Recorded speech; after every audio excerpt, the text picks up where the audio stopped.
Whoa, What was That was that? cool. that was loud.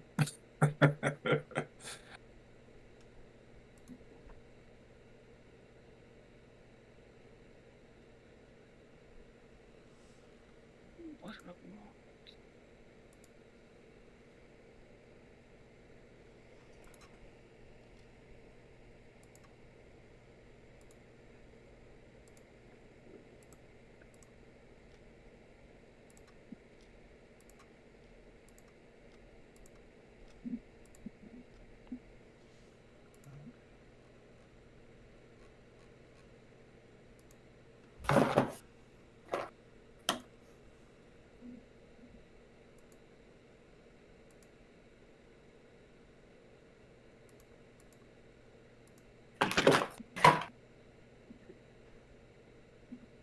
Dun dun dun dun dun dun.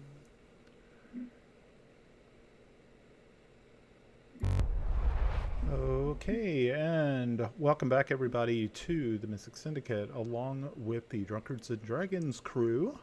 We are here once again playing some Dungeons and Dragons, a Princess of Celene campaign. I'd like to thank everybody for showing up this evening. Hope everybody's having a good evening. And before we get started, I'd like to give a special thanks once again out to Anna B. Meyer for the use of her beautiful maps, which we use here on our stream. So if you're into Greyhawk and you need a map, Anna B. Meyer is the place to go to get said maps. So go to annabmeyer.com and check those out. I am Brian, your Dungeon Master, and as always, we'd like to start off our stream with introductions from our players. So, Grenna, you want to take it away? Yes. I'm Melinda Holmes, and I play Grinna Babboot, a Gnomon Ranger, who now has a puppy. Named Bubbles. Bubbles. Bubbles a puppy.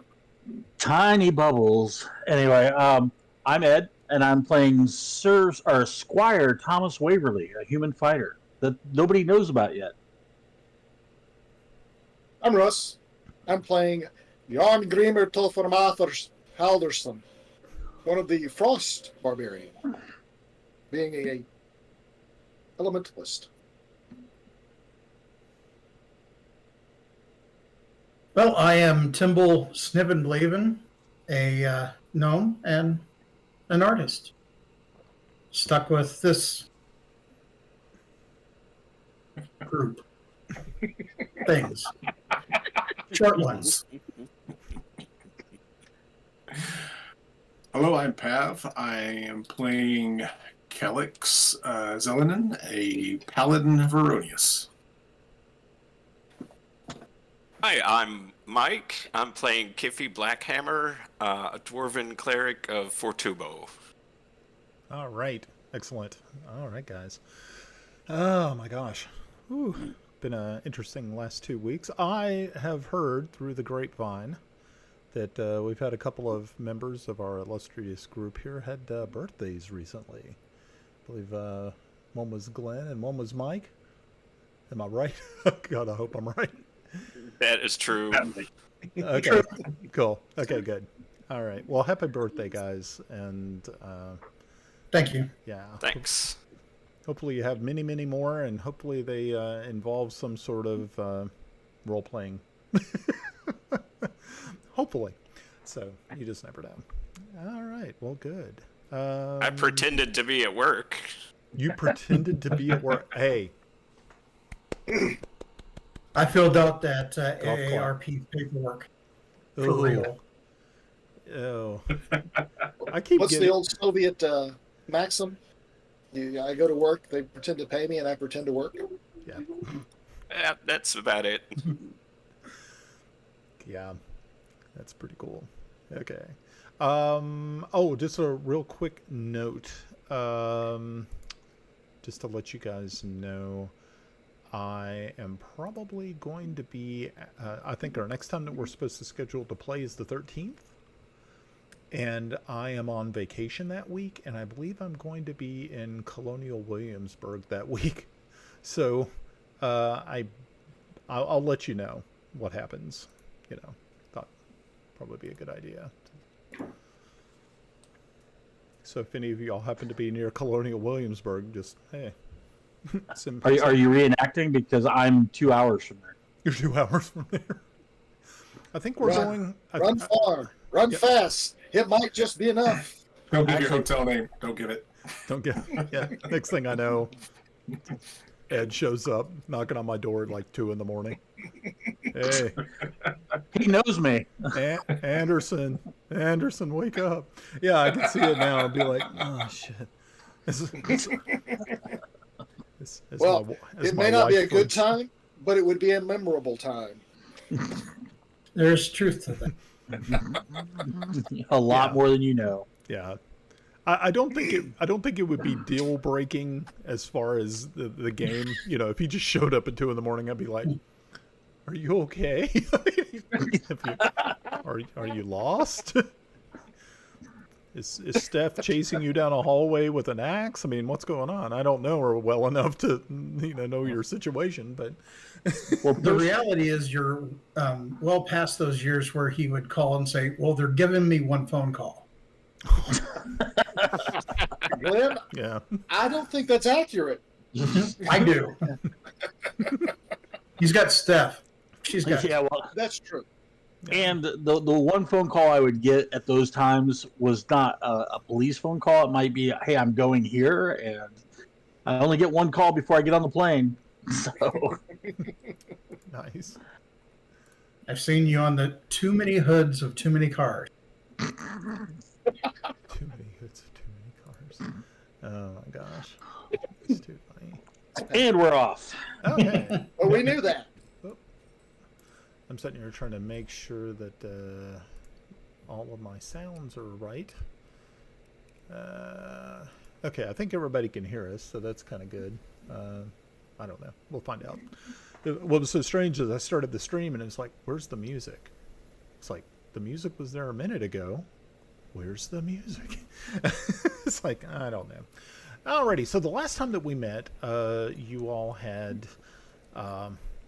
You had to fight Toby, and it was it ended sadly and with young Toby's death. But you all were able to you figured out what had occurred and what had actually happened to Toby to make him change so drastically. And after a very prolonged fight,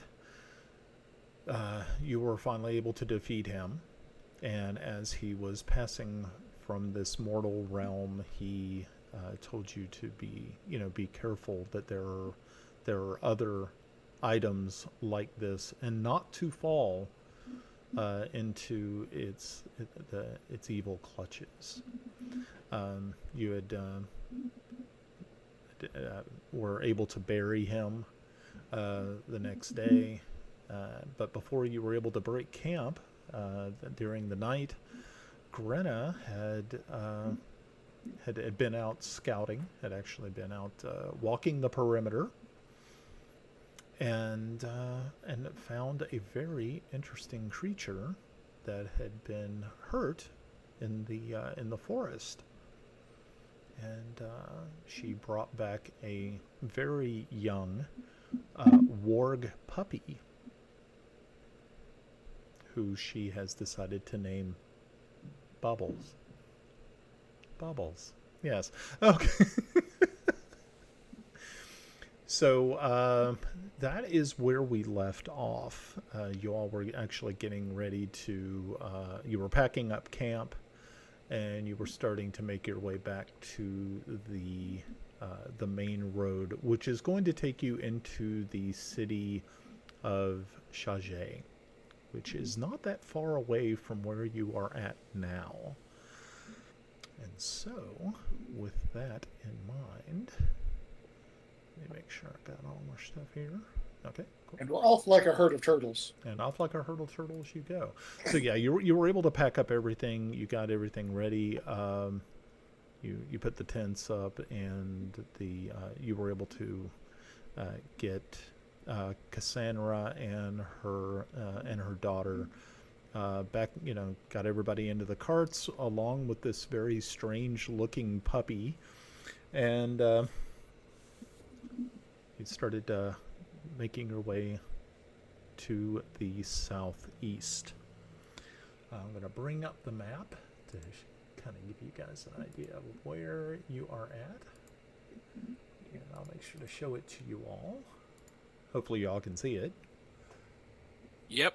Okay, so yeah, if you're looking here, you are going to find Chagé is literally right up here at the very, very top. And you are probably just about about a mile and a half outside of Chagé itself.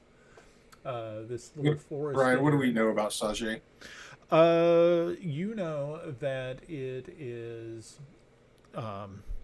It's still behind your all's lines, so it hasn't been captured or anything.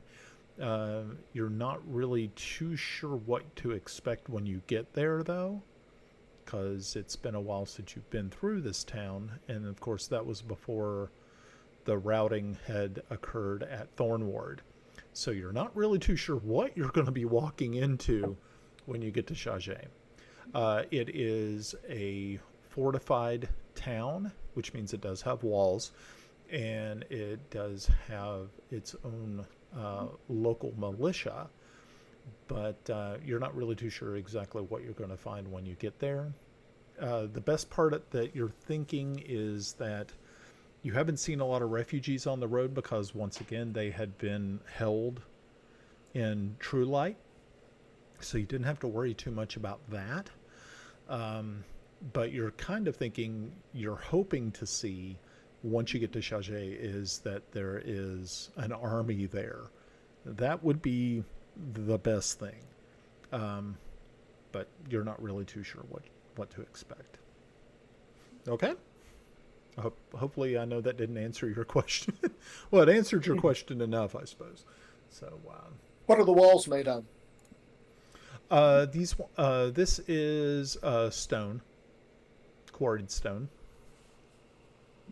Do we Hey, have it's not a good an idea. idea of ruling party commander of this town? No, you're not actually sure who's in charge. You do know that there's a mayor, of course, to any city here. A in central keep? Abyssal. Not really a central keep, more like an actual manor house. All right. So it's not. This isn't what you would call a. It may or may not be. Most likely, it's not a strategic location. This is more like a rallying point. Is there an actual wall around town? Yes. Yeah, there's a wall. Did your dad eat? Mm-hmm. Yeah, there's an actual wall. Well, have we gotten as far as the gates then? Like I said, you're about a mile and a half out. So by the time you actually you're on the road for just not any time at all, when you can actually start to see the walls, and you can see that there are towers, mostly just guard towers along the walls, and you can see that there is indeed actually some sort of activity going on the north side of the city.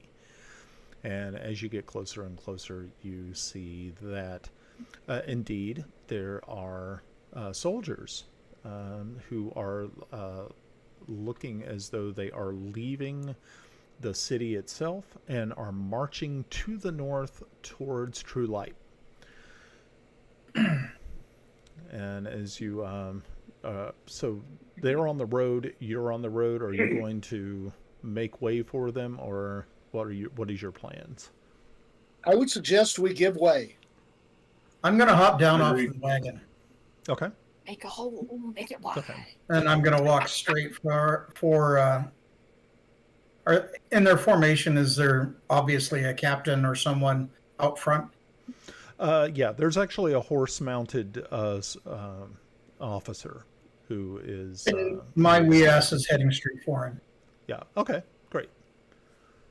All right. So yeah, you get about 20 feet away.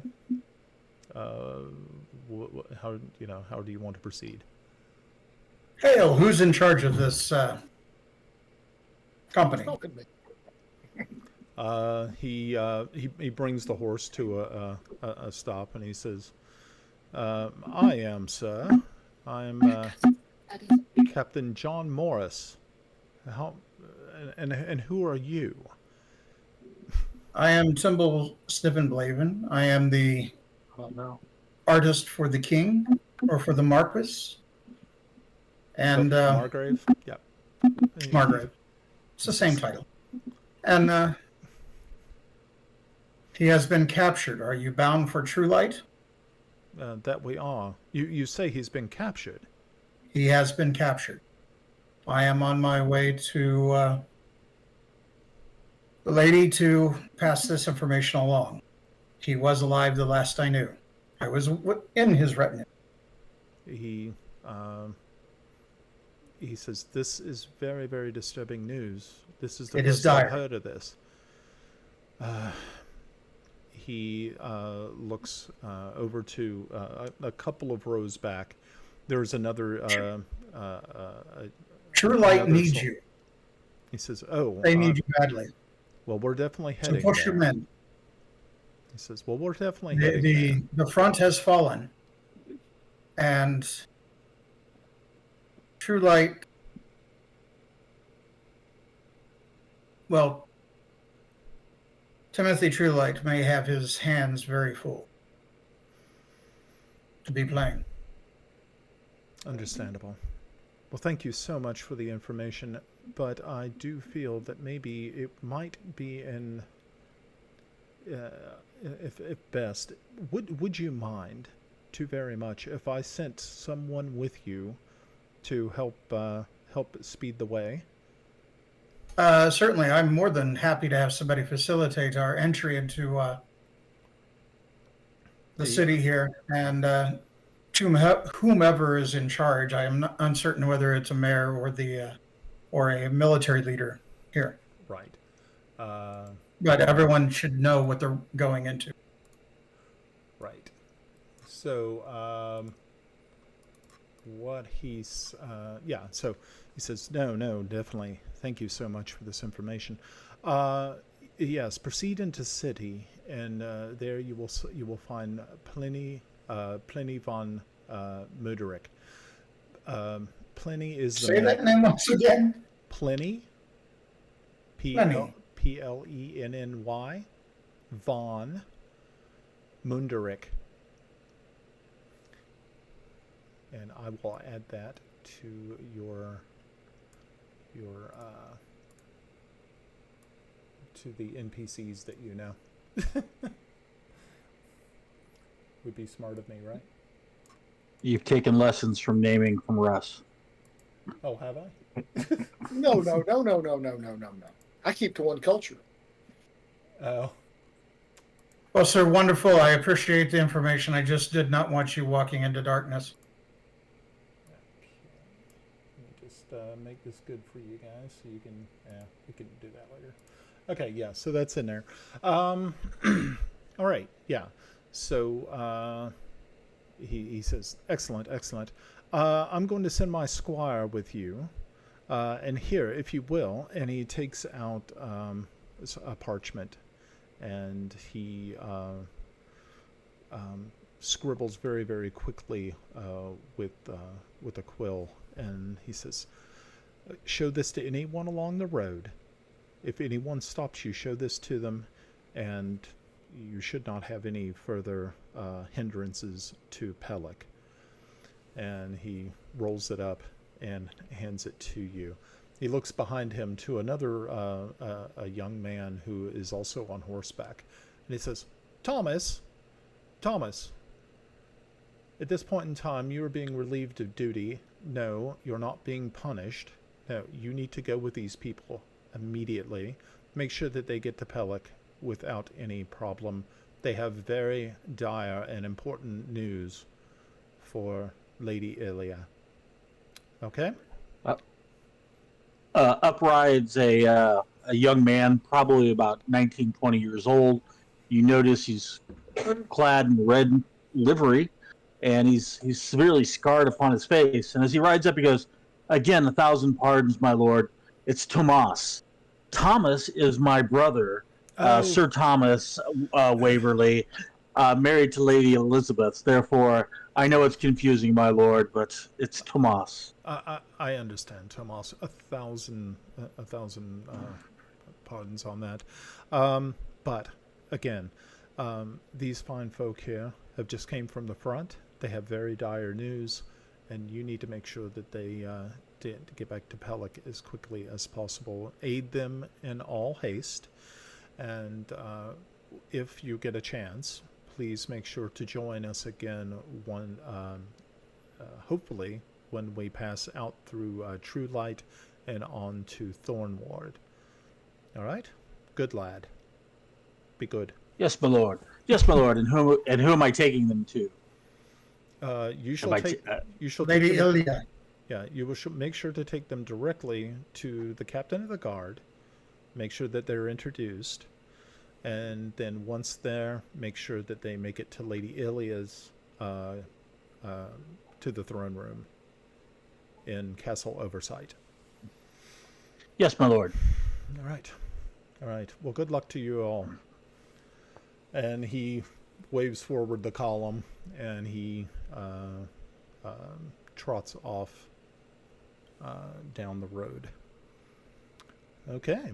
So you all let this formation of soldiers pass, and a couple of interesting things you do notice. That you do see that there seems to be a group of elven rangers here, which you were kind of surprised by, because at this point in time you had not known that there were any elves actually involved in the conflict. And you see that they are wearing the cloaks of the Vespi Forest Guard. So, interesting. Does Melda make any note of this? She does. And she quickly looks over them, to see if she actually recognizes any of them. But you can see by the expression on her face that she doesn't. But it does kind of make her... you do see a flash of concern. And she sort of whispers to you. She says, "If Queen Zan has sent her troops here, it will not be long until others follow. Zan is very well known." That is good for Bissell. It'd be very good for Bissell, but of course, who knows how bad this is going to end up becoming if the Vespi are involved. I know the Ket probably have allies, and they will probably want to, and they'll probably be welcome to join the fight if the Ket ask. I don't think anyone wholly believes this would stick between Ket Bissell alone. No, and that's unfortunate. So she says, "Well, I guess I have a question." Yeah. Okay.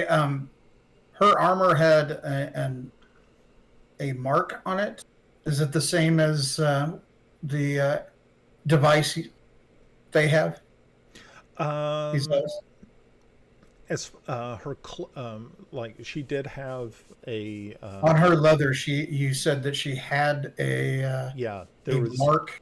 Yep. Of that is the mark of the Vespi. So these are her people. Okay. These are her people, but you also notice that she carried a bow that had the emblem of Celene on it. So it's kind of strange. Yeah, there are two elven kingdoms, or one's an elven queendom. Actually, both of them are queendoms, I believe. And yeah, so she's kind of an interesting character. But yeah, no, good question. Okay, so yeah, that column of soldiers moves forward, moves past, and you are now have the road once again, and it is free for you to travel upon. You approach the gate, and there are some guards there, and they immediately let you through, seeing that they had just got done talking with the squire here, and Tomas was able to he walked by and just gave a real quick, and they did not give him any hassle to proceed forward. Okay, so now you're inside the city. Now you don't, in this city, you do not have the refugee situation that you had before in True Light. True Light was almost overran with people fleeing from the north. Here you don't have that. Here you have people who are, it looks as though they are gathering supplies for their troops who are going to be going. There are more soldiers here than you saw in True Light, so that's kind of nice. But yeah, you can see that there are a lot of them are being issued weapons and things of that nature. You do notice, give me a perception check.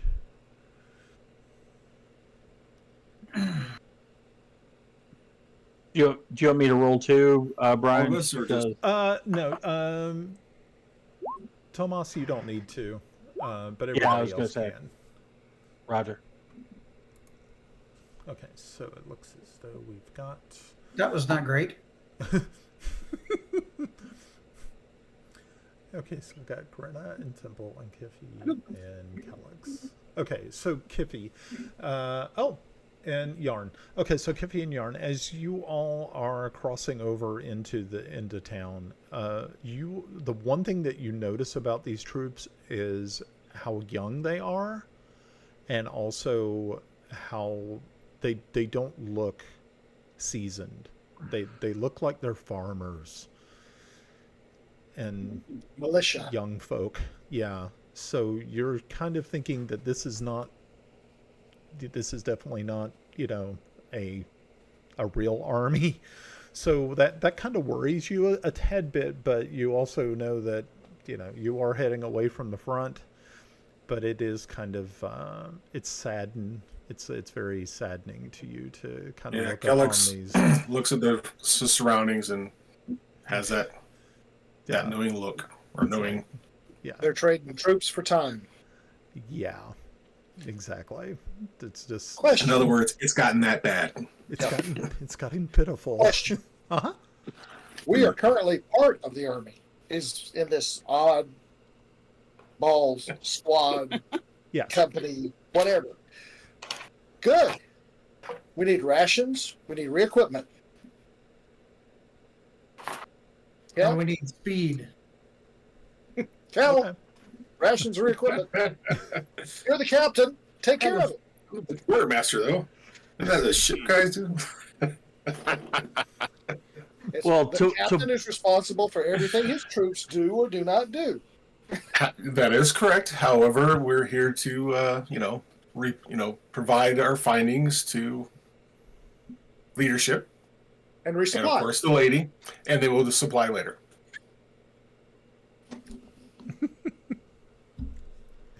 Okay. So. I could tell who was the NCO. I think Jarl's going to be the quartermaster for our group. Tomas says, revictualling, resupplying, of course, I can take you right to the quartermaster. As he trots down through the area, because I'm assuming he knows the area, Yeah. and having victualed and everything there, so he takes you right to it. Okay. But I'll first, handle the resupply. Y'all take care of the rest of the stuff. and Brian, Hey, in a quartermaster shop! Yay! Sorry. but please make haste, because Lady Ilia will not be look kindly upon being made to wait. My orders are to take you to her post haste. Lead on. Take them. Thomas, we need to see Fleming. Okay. So, Tomas is able to take you directly to the actual manor house, which is also kind of the seat of government for this little town. Yeah, you can see that there are people outside who are bringing in things from the south. Some are dropping off leather armor. Some are dropping off weapons, but mostly what you're looking at are mundane weapons, just swords, halberds, ranseurs, things of that nature. Every once in a while, you'll see a small, like a platoon-sized group of men will come over and start picking through the piles of goods. You see, like, every once in a while there'll be another officer on horseback who is kind of leading a small group to another part of the town, or actually to the north. And the doors are not guarded by anyone, so you can actually walk right up there and talk with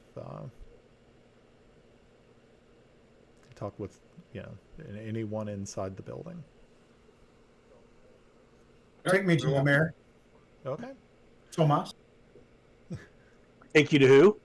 The mayor.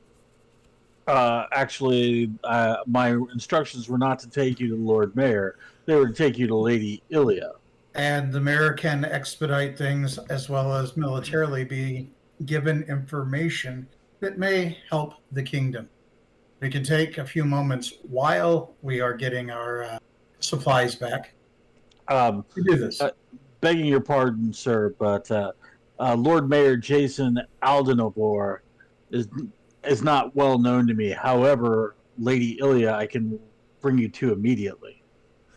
I have no problems getting to Ilia. Well, I think you might find that more difficult than you know. I am her artist, her painter.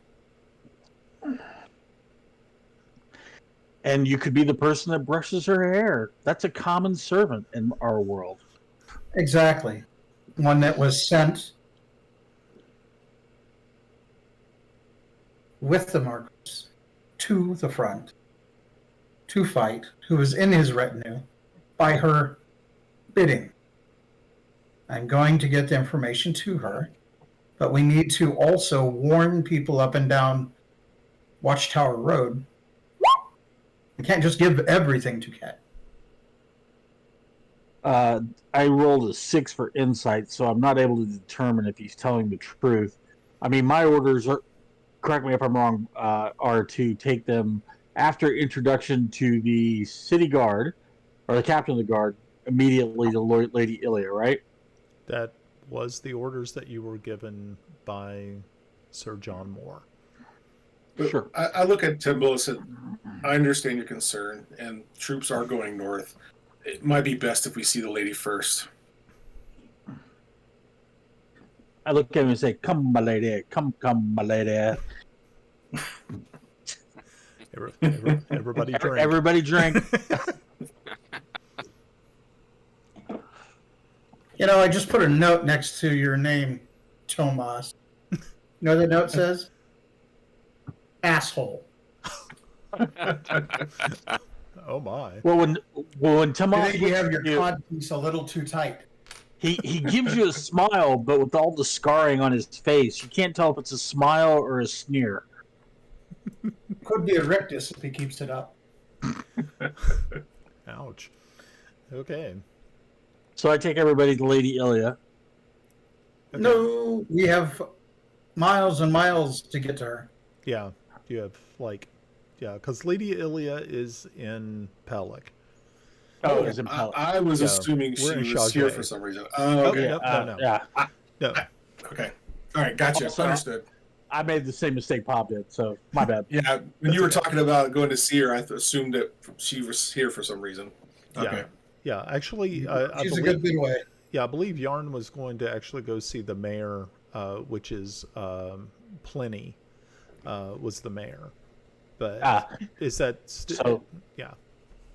wrong mayor that I gave. I gave the actual mayor of Pelic. Well, there, So Lady Ilia is the Margrave's wife, so she's Lady Ilia. So you know, she is also royalty. So okay, patata, Patata. you know. Not really She a could have been mayor. on a goodwill tour for some reason and been here. Nah, Rango. unfortunately. No. Okay, so what is the plan? What are you doing? You're right now standing Well, in front of the like the city hall of this of Chage. We're in front of the city hall. I'll walk in. Okay. So yeah, as you walk in, you can see that there are other people in here rustling about. Some of them have scroll cases. It seems to be extremely busy. You see that they actually have large pieces of parchment on the walls with names and numbers. What you as you sort of take a look at these things, you can see that they are names of officers, and it shows like how many men they have, what location they're heading to, and it's just almost kind of like a headquarters company has kind of set up in this place. And among all of this, you see that there is one lone halfling female who she seems to be completely out of place as these other military folks are walking around, and she's just walking through and just checking, looking at things, and every once in a while, answering a question, but she definitely seems completely out of place here. Okay, so they have a hierarchy kind of map showing who has what and who is who. Yes. At the very top of it, is it the mayor? At the very top of the list? Yes, I mean, No. The org chart. Yeah, you see that the name Pliny is much further down, and the name and the number out to the side of it is only 75.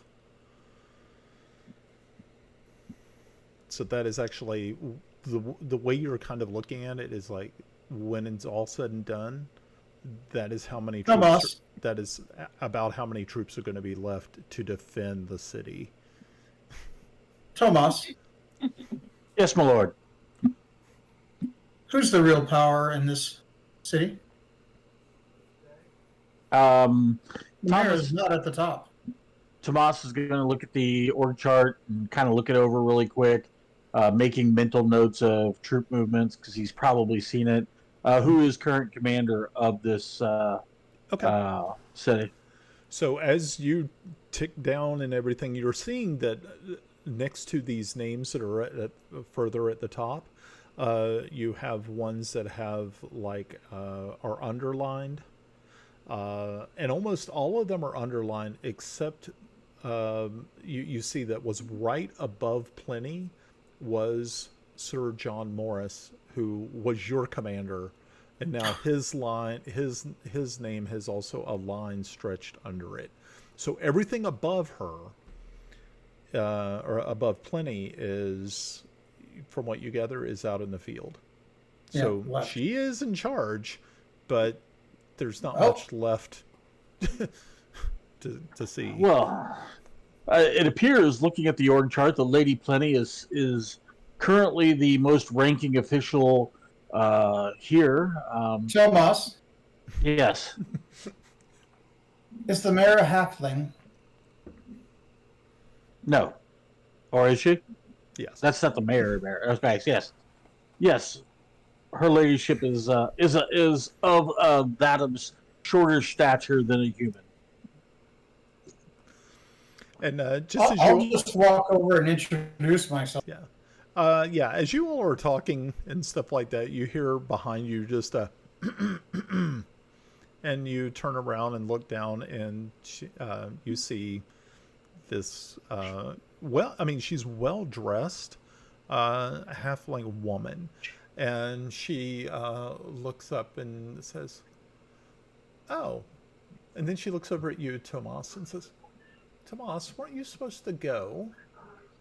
Where, where is Sir Morris?"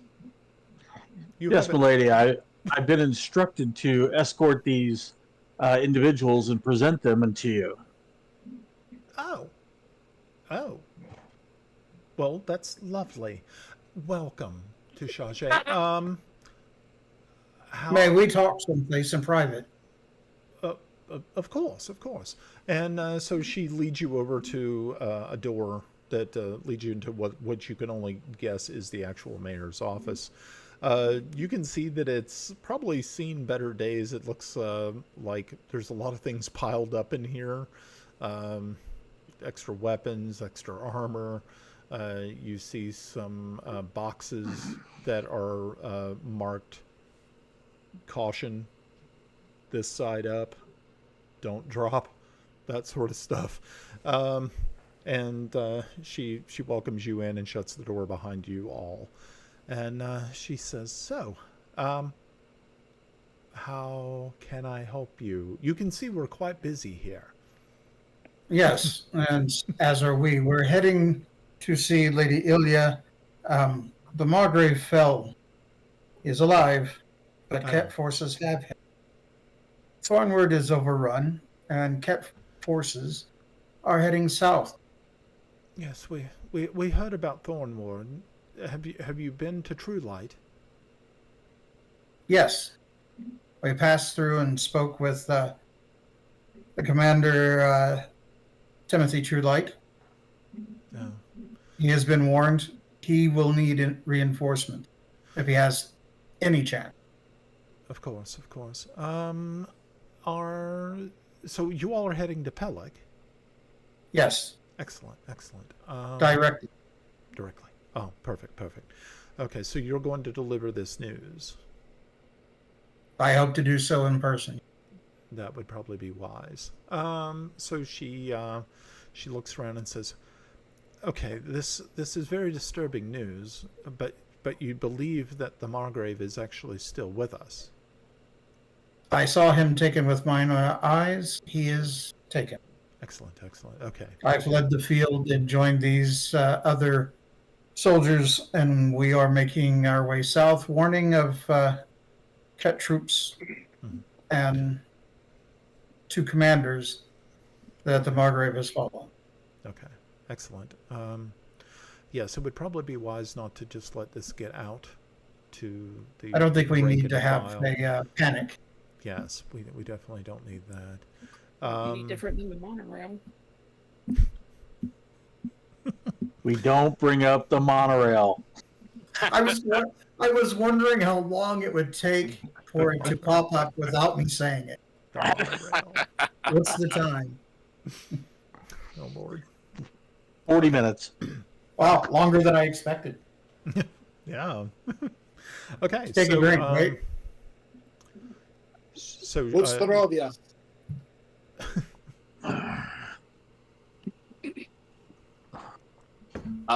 Can we find refuge for Cassandra and her daughter here? Actually, very interesting that you should even ask, because this is where Cassandra and Isabel were actually heading, because this is where their home is actually at, and they have a store here.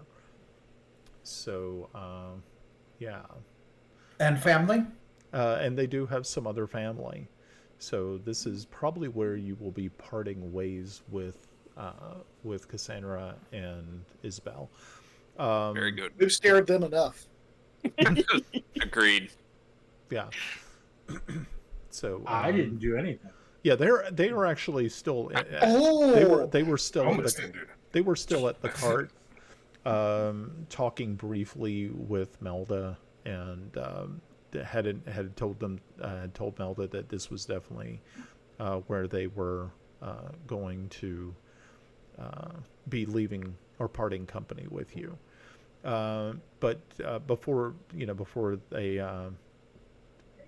before you all left to come in, she did definitely mention that you should drop by their shop, which is the Featherstone Gear and Goods, which is on the south side of town.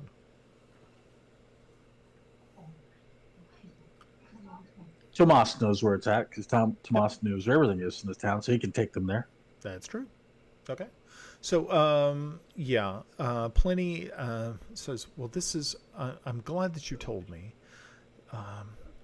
And I know that you must be on your way as quickly as possible. Is there anything that I can do to help you? We're right now kind of sparse on equipment because we're trying to field an army. But if there's something I can do. Well, we have a wagon. That's We have Use some fresh horses. We're trying to just simply move south as fast as we can. Okay. Rations. Would Yep, we need to recoup our rations. okay, rations. Probably fresh horses. Rations we can do. Do you want to just I mean, we could definitely use that cart here. We could replace that cart with horses for each of you. Horses we have, carts we don't. I would have to ask the others. I'm fine with the horses, but it's up to them. I don't know if they've become fond of that wagon. We've gone a good ways. How many gnomes fit on one horse? I would like a Shetland pony. Thank you. I'll ride the puppy. If you haven't told me yet, he's still injured in the back of the wagon, muzzled. That's a good point. If we take the horses, we can't take the poopy. Yeah, we can. Gonna, I put him in a bag. okay. My top friend Kip would be able You to can take make a care of the, you can make a puppy boy. Have you ever or ridden would on he a take care of Celene? the puppy? The first dog bag or bag dog. Is a warg. Yes, this is brilliant. Yeah. I think Kellic would think taking the horses probably would be much faster. Probably would be, except we have some stunties around, We'll get you so ponies. I don't think me and the gnomes is gonna be riding no horses. I have little legs. I'm perfectly happy to provide you with riding lessons, good sir. I don't think we have the time for riding lessons. It's a pretty big assumption on your part.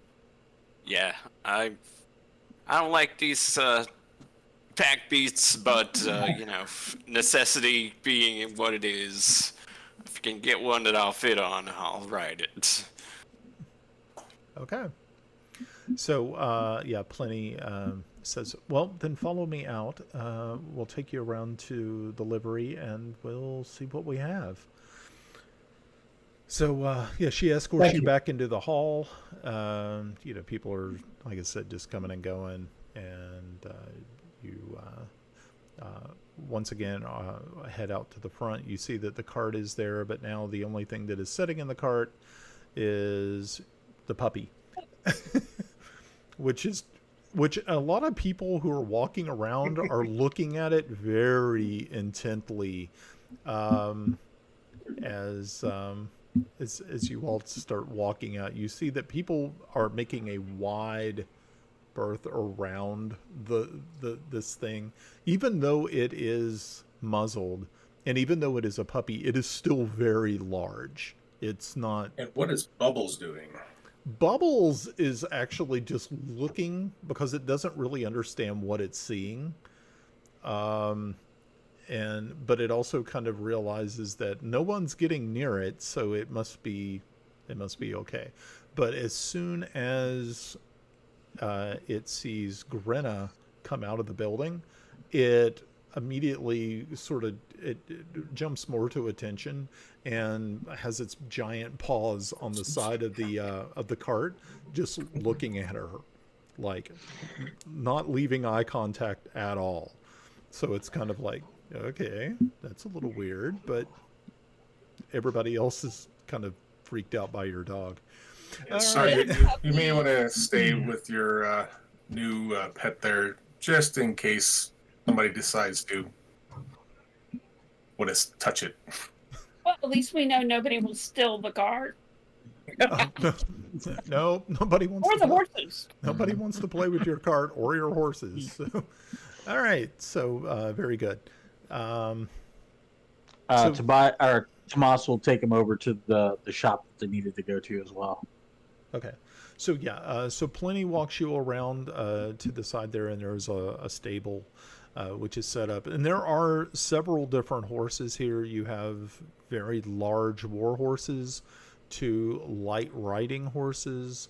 You do have some ponies, which are outfitted for riding.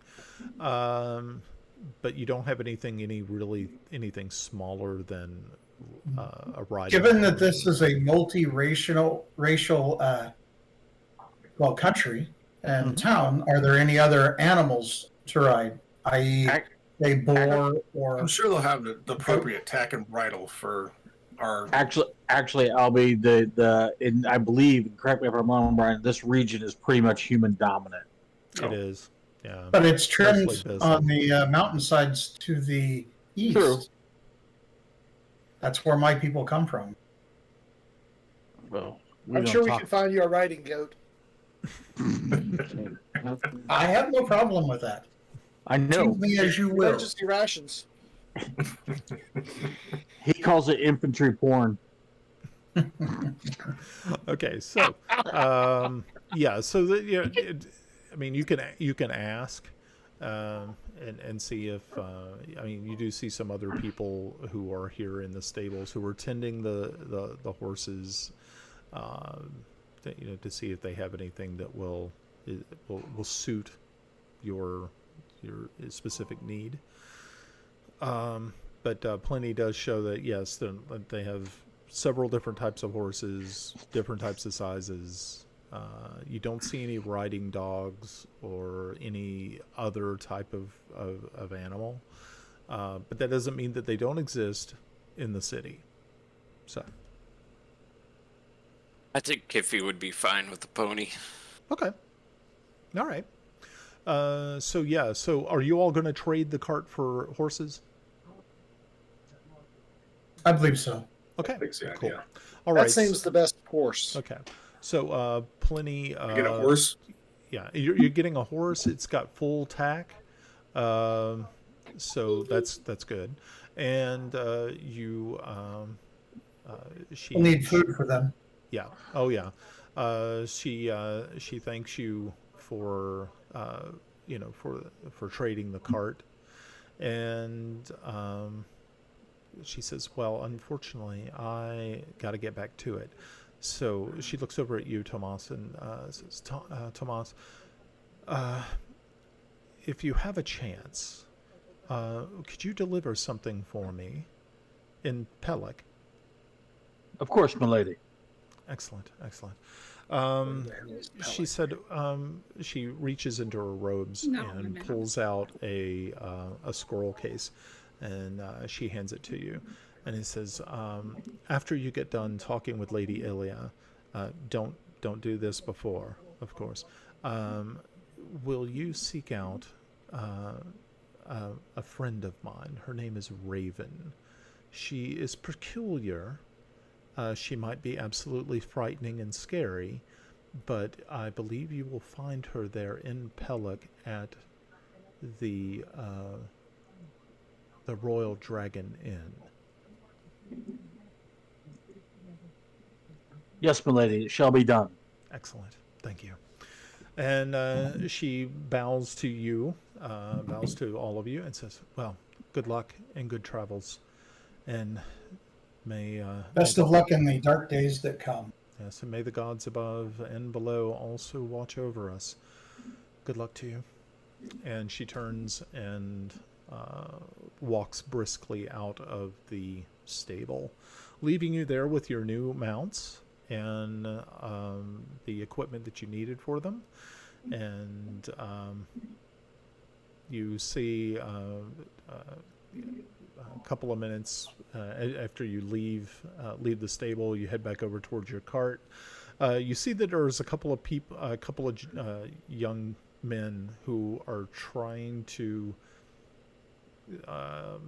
they're trying to take the cart and the old horses, but the dog is scaring the living hell out of them. And it is now, even though it's muzzled, it is on the actual seat, on the driver's seat of the cart, just giving this unbelievably horrific growl.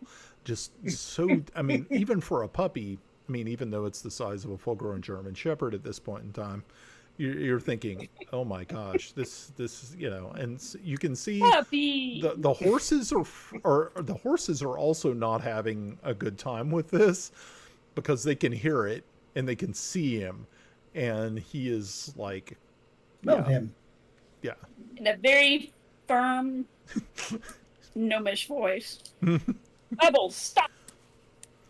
You immediately, his ears turn and his face follows, and he lays eyes once again upon you.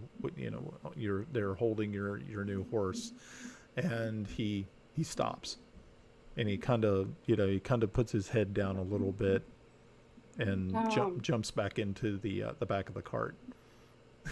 I'm gonna take a piece of, I don't know, food, whatever I've got. I'm gonna call him to me and see if he comes. And Okay. I don't think we tied him up. We just muzzled him. You tied him up when you had first got him, but you have not Right. had him tied up since you left. He was just in the back, muzzled. What are you going to use? Yeah, using like beef jerky or something? Or... Yeah. Okay, cool. No, I'm gonna try corn. Toby's Or- tibia. Corn? Toby's tibia. Toby's Toby's tibia. tibia. Oh no, not Toby's tibia. I didn't grab that. I'm sorry. Okay. She looks like Pennywise in the remake where he waves with the other person's hand. Yeah, nice. It's lovely. Do you want to play with me? Okay. So, Grenna, you can make an animal handling check with advantage. All right.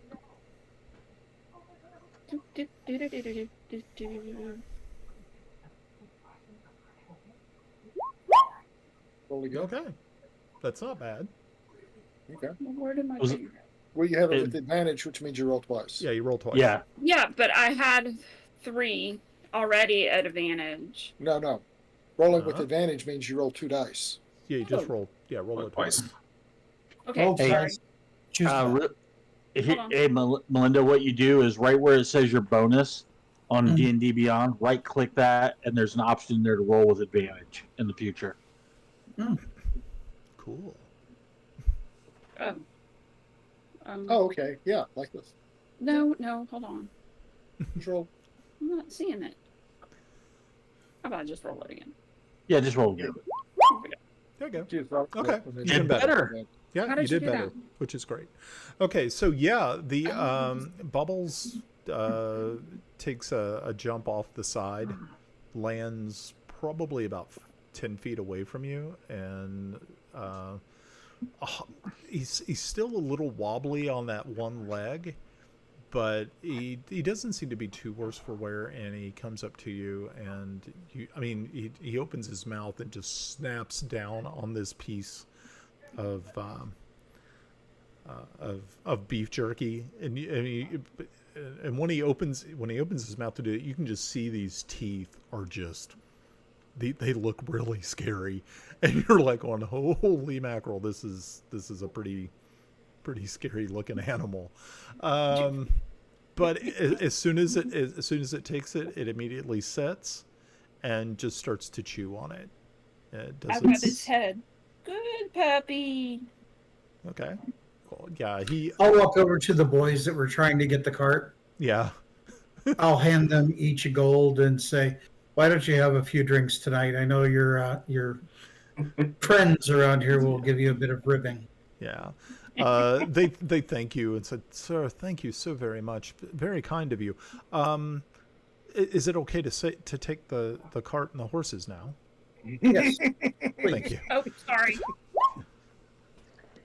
Tomas rides over to the artist and says, "You didn't need to waste gold on their kind. Copper would have done them well enough." And kind of You're an canters. asshole. I am their kind. So yeah, you see the two young men walk away, leading the horse and the cart behind them, and yeah, you guys had been that cart had been with you guys for a while. Yeah, Yeah, that's true. Yeah, gonna miss Clean it. all the blood off. Gonna miss Amazing it survived us. it's survived. it. Mike's right. It survived Toby. Yeah, Yeah. that's true. All right, so yeah, so now you have all of your mounts. You have, I guess you have everything that you're gonna need. Where else did you want to go while you were here, or are you planning on heading out? Featherstone gear and good. Yeah, the shop. They wanted Okay. to go there. Okay, so Featherstone's gear and goods. Okay. Before we take off for Yeah. safety, I'm gonna leash on Bubbles. Okay. If he'll let me. Not really too sure where. I mean, you might be able to find it at Featherstone's gear and goods. Just a rope. Okay. Yeah, You're no, you overthinking can it. you can find some rope. That's easy enough. I know where you can get this snare thing that you can put on a pig's leg, and it just. Don't remember asking you. I'll stay out. Just hold on for dear life.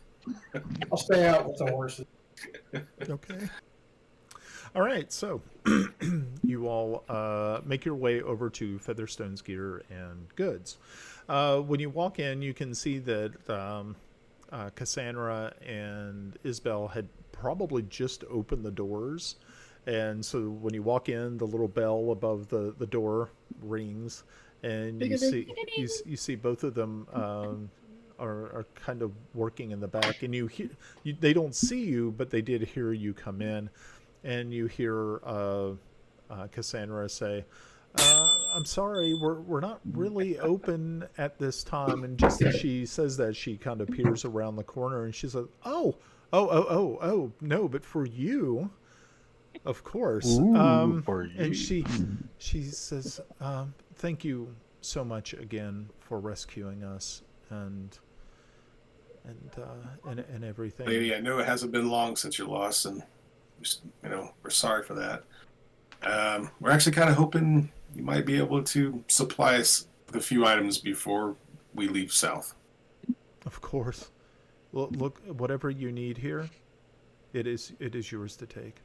We could not have asked for better traveling companions and saviors along the way. So, is there anything special that you need? Just let me know. So yeah, we're kind of. I mean, what does she actually have? Okay. I mean, we don't take a lot because So in general, she has like adventuring equipment. Like if you're looking for climbing gear, if you're looking for arrows, if you're looking for darts, if you're looking for rope, okay, grappling General. hooks, general stuff. general adventure. Yeah. Yep. General Well, goods. we'll only take what we really truly need. I know you will probably have this town will probably have more need of it quite soon. Okay. All right, quartermaster, get to it. I have a sack. I need food. Okay. So yeah, she has trail rations, iron rations, standard types of fare, dried foods, a lot of salted meats. So yeah, We also need for the horses. Jarl. Okay. Yeah.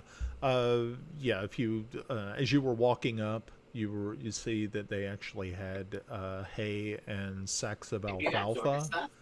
So yeah, you can actually take like hay with you, or Thank you. alfalfa or oats, bags of oats and things Go of away. that nature. So yeah. Could move that. What is that? Oh, I can't do Anything else? Okay. Sorry, we had a brief interruption. Rations.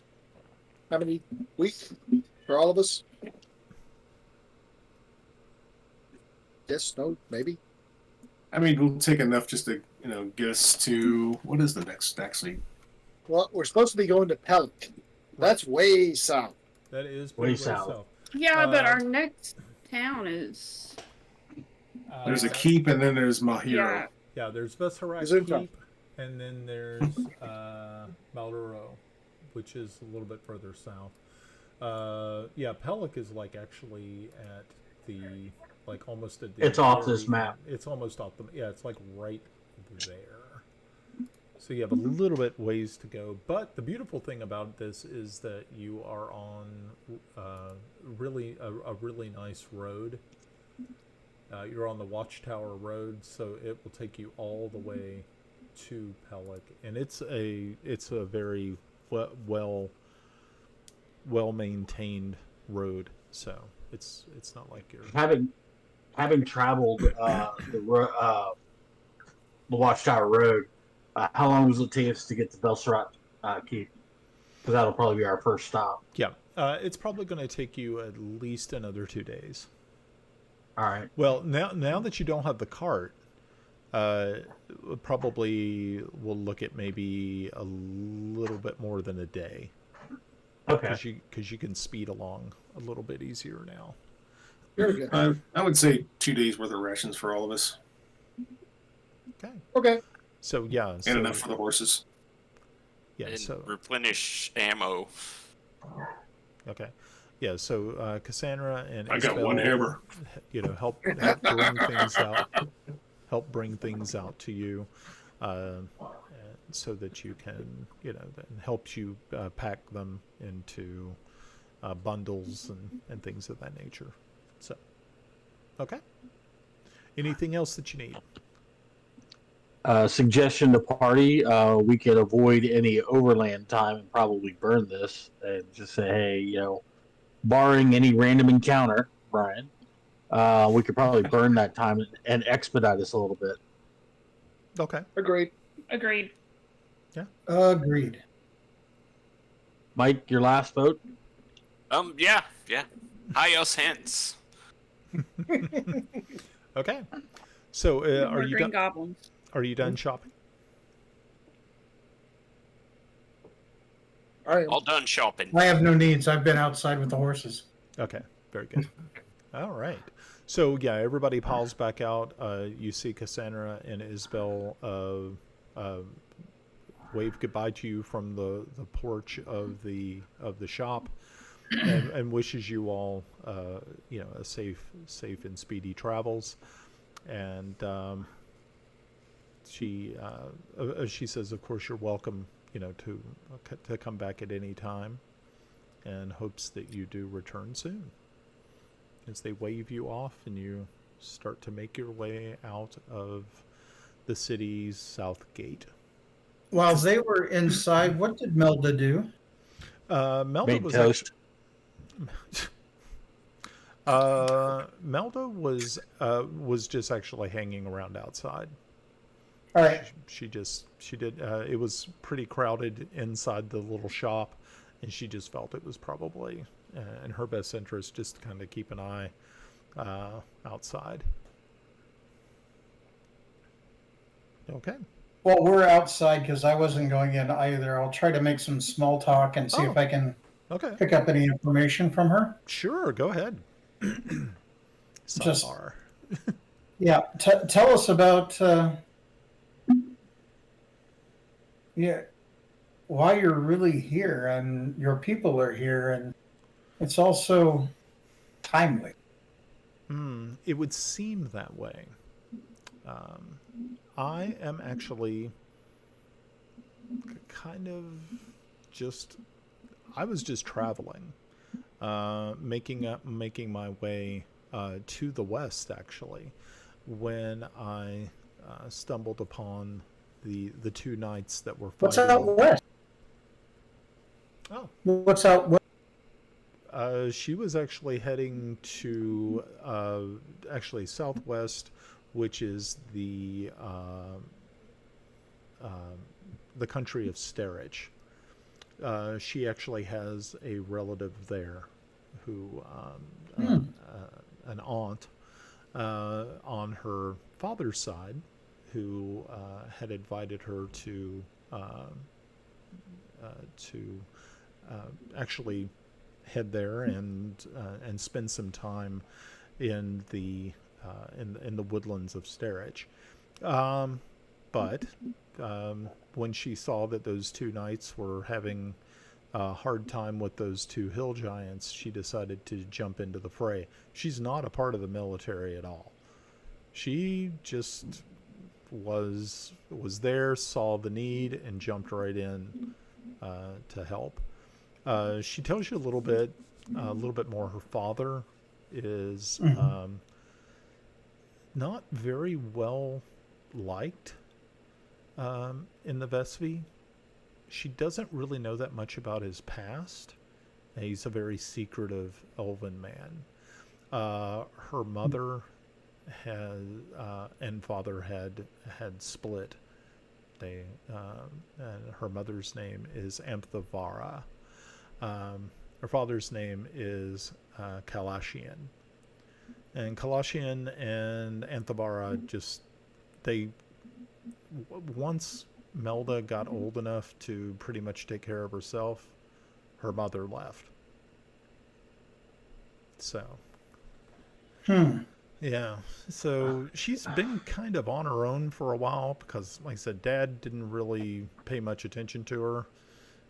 She was raised primarily by a woman in their little village who is she was an herbalist. And Melda would go into the woods and collect herbs and mistletoe and things of that nature for her so that she could make potions. But she, once she got that invitation, and she'd never really left the forest, she's an adult, so she packed her bow, packed up some things, and just started traveling. Well, I couldn't help but notice the armor's markings on your armor, Velish, and the bow being of Celene. It just seems an odd mixture. Yeah, she had actually received the armor from her mother, which was really interesting. She was like, yeah, it's like her mother was at one point in time when she was younger, before she had met Kalashian, she was a Queen's Ranger in the Vesvi. Oh. Yeah. So kind of interesting. Now, the bow, though, is totally alien because it is not from the Vesvi.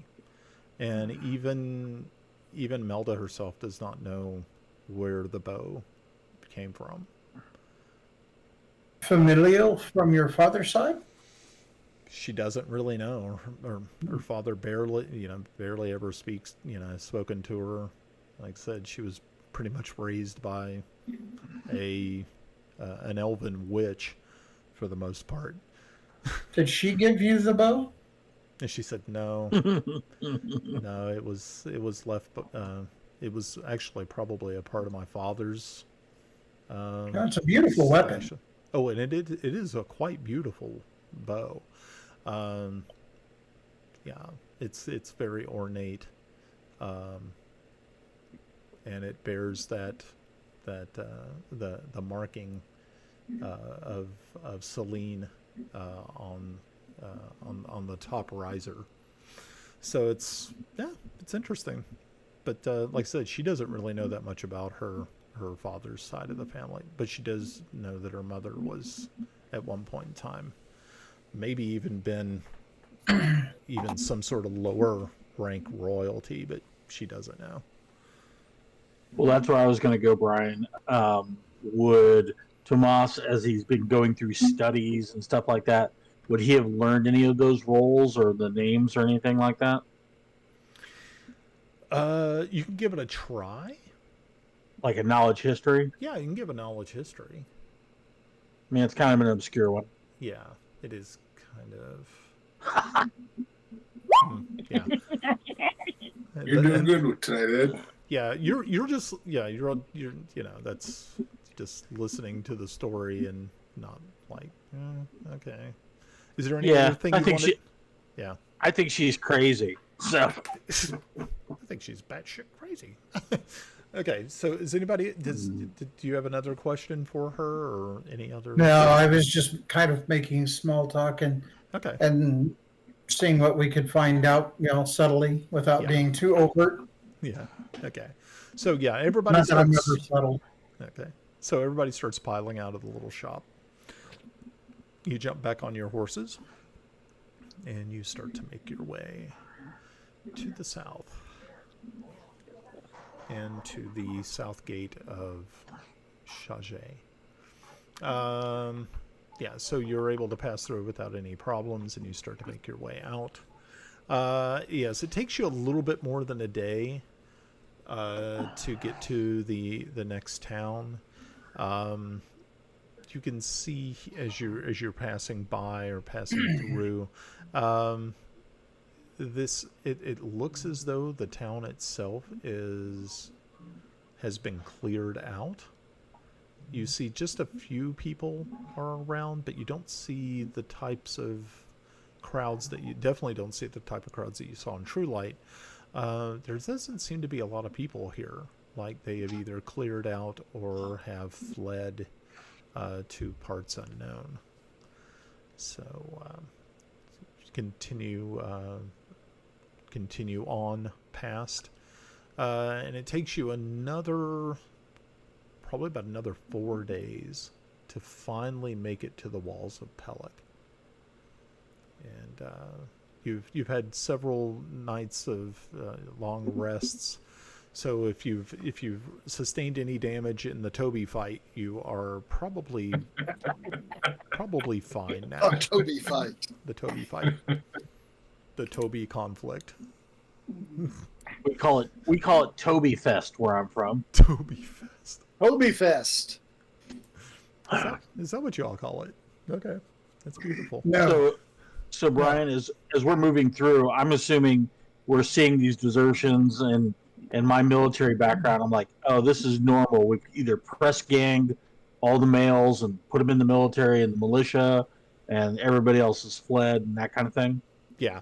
You're kind of thinking that as you're passing these towns, these small villages, that a lot of probably men of combat age and maybe even older, and even young ones have been kind of scooped up by the military, and then like wives and the elderly have been sent probably southward, or they're Boy, yeah. I'm glad we're on a special mission. This bodes ill. Okay. But bodes ill? What do you mean? They're serving a noble purpose. Why, we could all hope to die in battle gloriously, serving various lords or ladies for a noble cause. Boy, you are high on crack cocaine. I'd rather die in bed with beautiful women and lots of wine. Well, you might be able to buy the wine. Probably buy the women, too. Yeah, I was thinking, well, I could pick your pocket. Can you get this high up while I'm on the horse? Watch out. Watch out. I'll take this acorn and turn you to stone.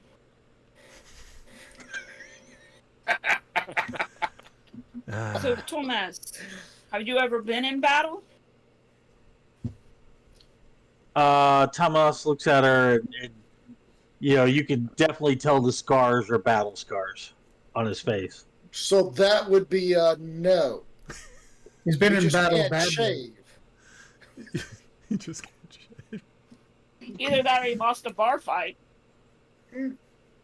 Well, now I will admit, some bar fights can be combat. No That- personal that- experience. That is true. That is no joke.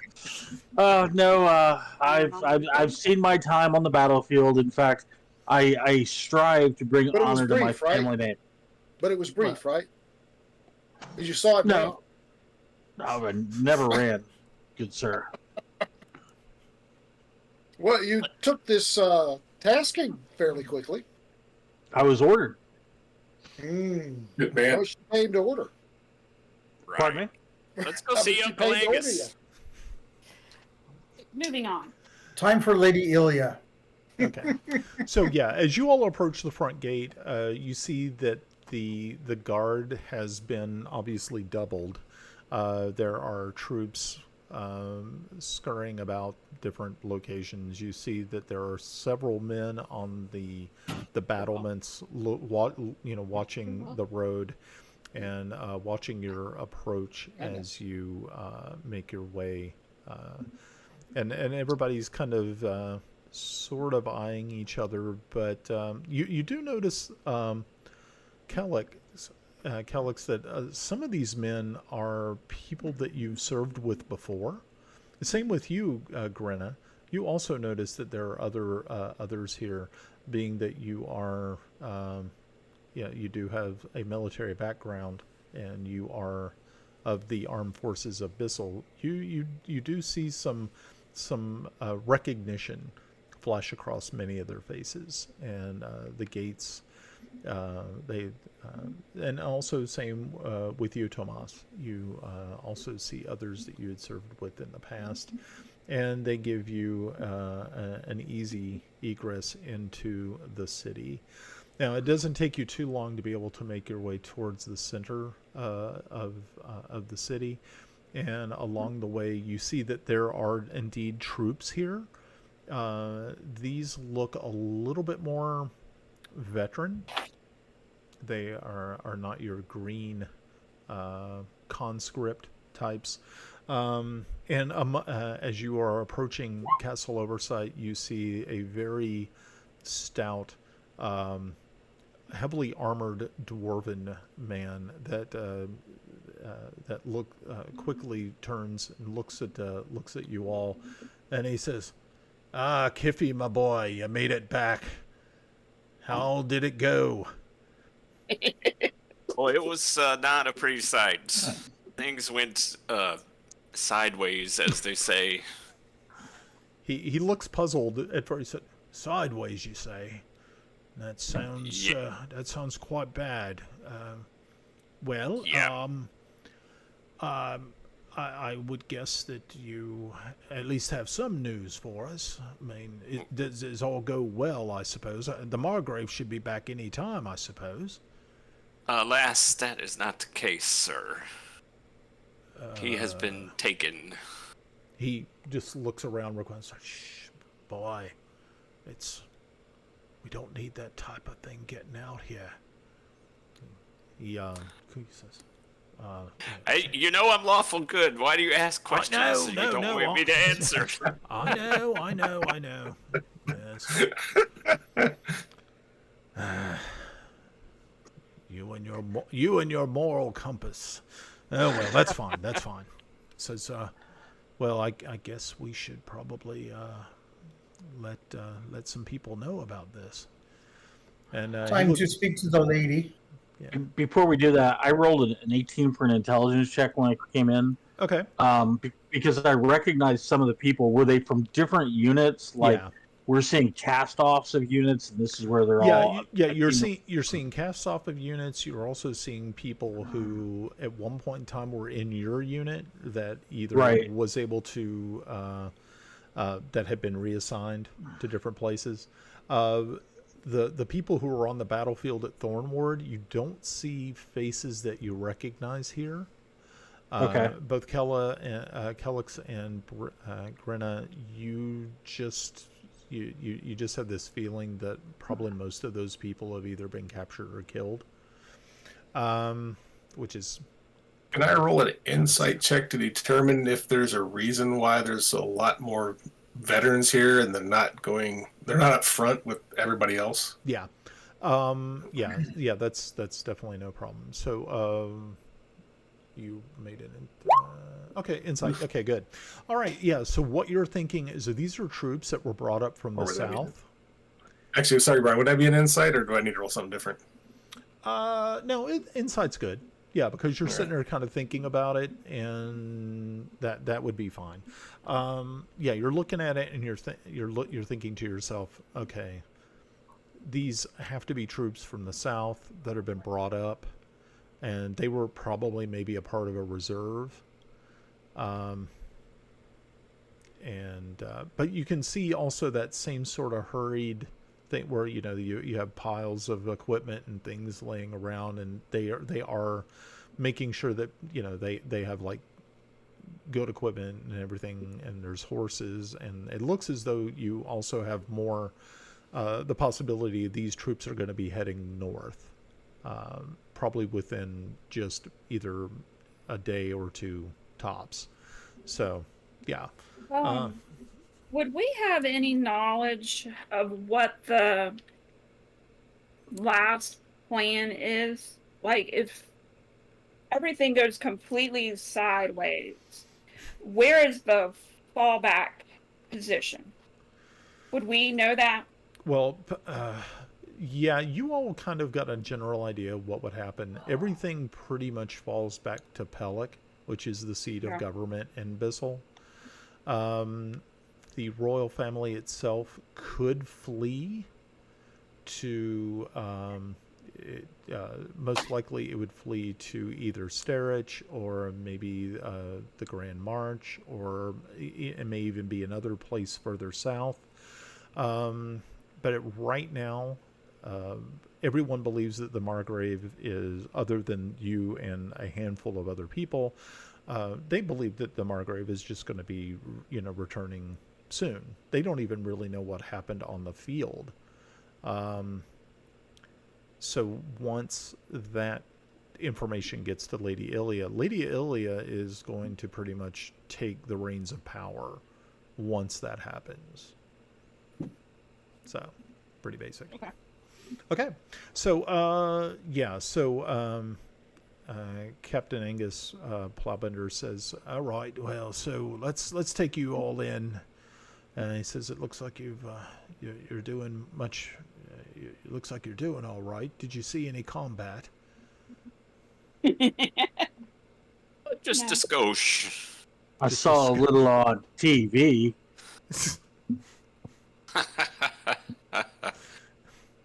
So he escorts you up the staircase, up the large marble stairs that lead you to Castle Oversight, go in through the into the main hall, and past that you are led to a hallway that takes you to the actual throne room. And as you all are waiting outside the throne room, there's two guards. Angus goes, Waiting? What's that? Waiting Yeah, you got to wait. outside the throne room. Yeah, you're waiting outside the throne room to be announced.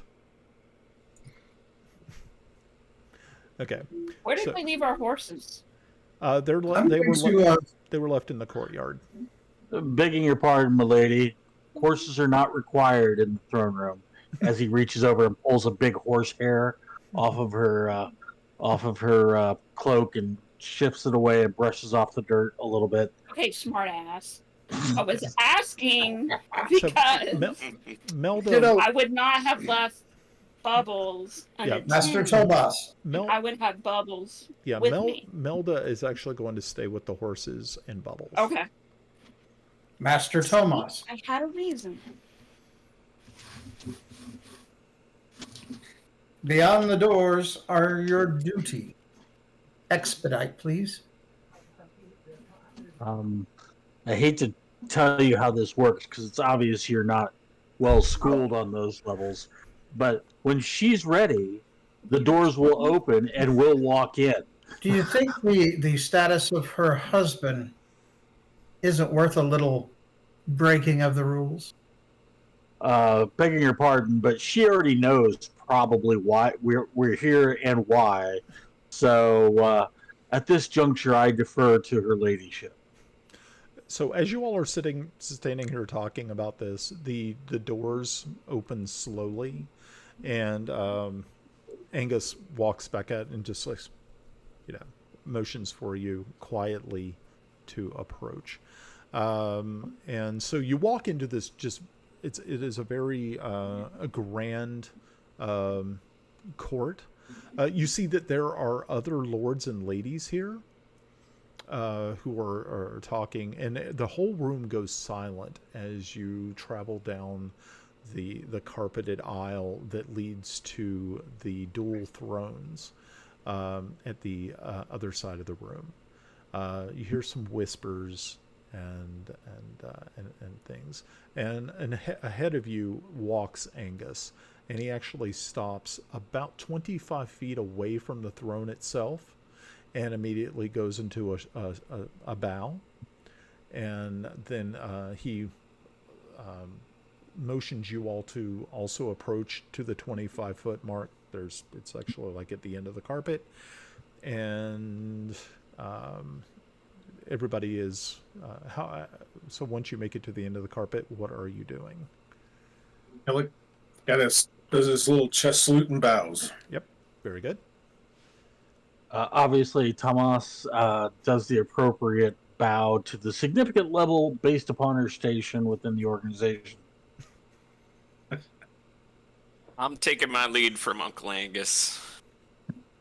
Angus pees his kilt. Only in the bottles. Okay, so yeah, like I said, the room goes quiet. Mm-hmm. I'm going to willfully walk ahead of Master Thomas, drop to a knee, and say, Lady Ilya, your painter has returned. Yeah, she immediately looked. She actually is standing. She's not actually sitting at the throne. You can see that there's another person standing next to her, probably an advisor of some sort. A half-elven man who looks to be wearing sort of a courtier's outfit. He's got a gold chain of station. Probably what you're kind of gathering is maybe a chancellor or a seneschal, maybe. You're not really too familiar. And he looks young. You're not really too sure who he is. And so Lady Ilya smiles down and said, "Ah, Master Timble, you have returned. And do you have some sort of..." I have very important news, but I dare not say it openly. May we speak in private? A flash of concern passes her face, and she says, "So you..." It's for your ears alone, my lady. She looks over at the man standing next to her and says, talk with the rest of the talk with the lords and ladies here and see if you can get some information. Return to me later." And she says, "Captain Angus, do you mind? We'll show them to the side room." And so he leads you over to these two double doors which open up, and there is a gigantic trestle table on the other side with several chairs. And above is a stained glass window, which is almost kind of like a dome, that the sunlight is just coloring the entire room with these just brilliant colors. And he leads you in. He says to go ahead and take a seat. And probably in about 3 minutes, she ends up walking back in, and he closes the door behind her, and he actually steps outside of the room and closes the door behind him. She takes her place at the head of the table, And she looks to you, Timble, and says, "So, Master Timble, what has happened?" The Margrave has fallen. He has been taken by the warriors of Ket, and I'll recount the events of the battle in which he was taken, and then I'll limit our story coming south, but I will provide every ounce of information I can recall, and I will answer any questions she asks. Okay. At the news that he has been captured, she immediately slumps down into her chair, and you can. And it takes her a moment to collect herself, and she says, "So you saw him? Yes. He was captured, not Captured. not I killed." did not see him slain. I assume they will sue for ransom. Yes.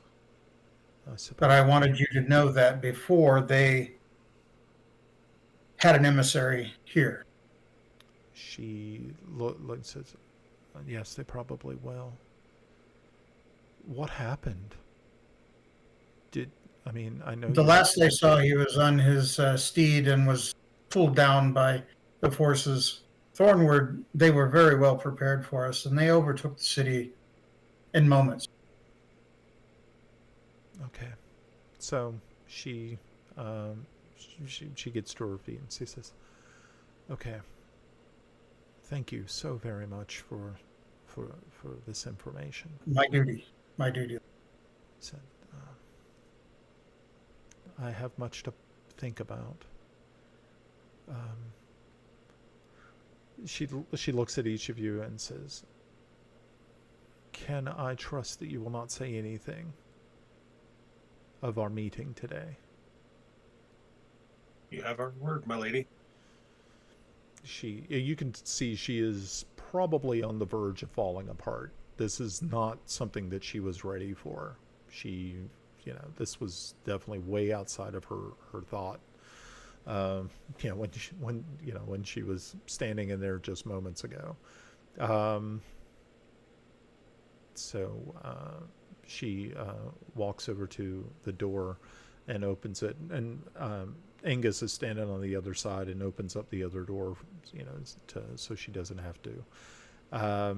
He looks at her just completely ashen face at this point in time, and just knows that you all were quite truthful with her and did not pull any punches. So she says to him, "Make sure to put them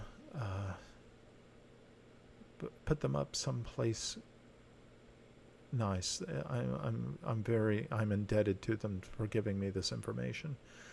Make sure they're taken care of. I would want to see them again probably tomorrow." And she just kind of breaks off and walks. To kind of give you a description of her, she's a human female. Probably stands about 5'7". She has like a silvery platinum hair, large blue eyes, and she's pale, but she has like high cheekbones.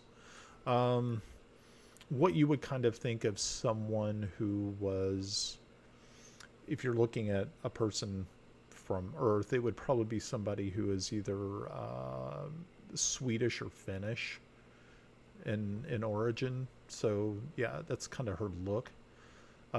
She's wearing a dark green gown and cloth shoes. And of course, you know that cloth shoes are not cheap. So yeah, and she has a small tiara that she wears when she is in public. You also notice that she wears a holy symbol of Heronius around her neck. So there you get a little bit of information about Lady Ilia. Okay, so Angus walks back over and says, "Oh, well, I'm glad you told her, lads. It's good. So, I think she wants to have you guys stay here at the castle if you're okay with it. We do have room." Anything that is required. Excellent, excellent.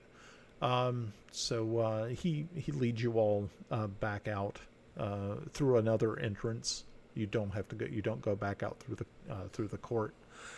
And eventually, you find yourself in a long hallway, probably about another story up in the castle itself. And you all are given rooms. You do see that there are guards in the hallways, but they're at the stairwells. They are positioned. While we are taken to the rooms, I'm going to ask Angus, who was the half elf with the lady? That actually is an emissary from the Vespi. An interesting lad. I believe he is actually of some royalty. I believe it might be even either a cousin or maybe a nephew of Queen Zan herself. Interesting. I have yet to find his name, though. Brian, I rolled a 20, Okay. or 18 plus 2, so it's a dirty 20. Okay. So did I recognize them from court or anything like that? No, unfortunately, you have been to court a few times, but he looks like he's new. He's like a new arrival. You've not seen him before, and so as you're kind of some of you are putting two and two together on this. You remember seeing the elves outside of Chaget. You're kind of thinking that this might be the sort of a was it an envoy or Entourage kind of thing. Yeah, gotcha. yeah. All right. You don't know. It tells me who he's aligned with and everything. Gotcha. Yeah. Okay. Sir Angus, we do have another member of our party who is in the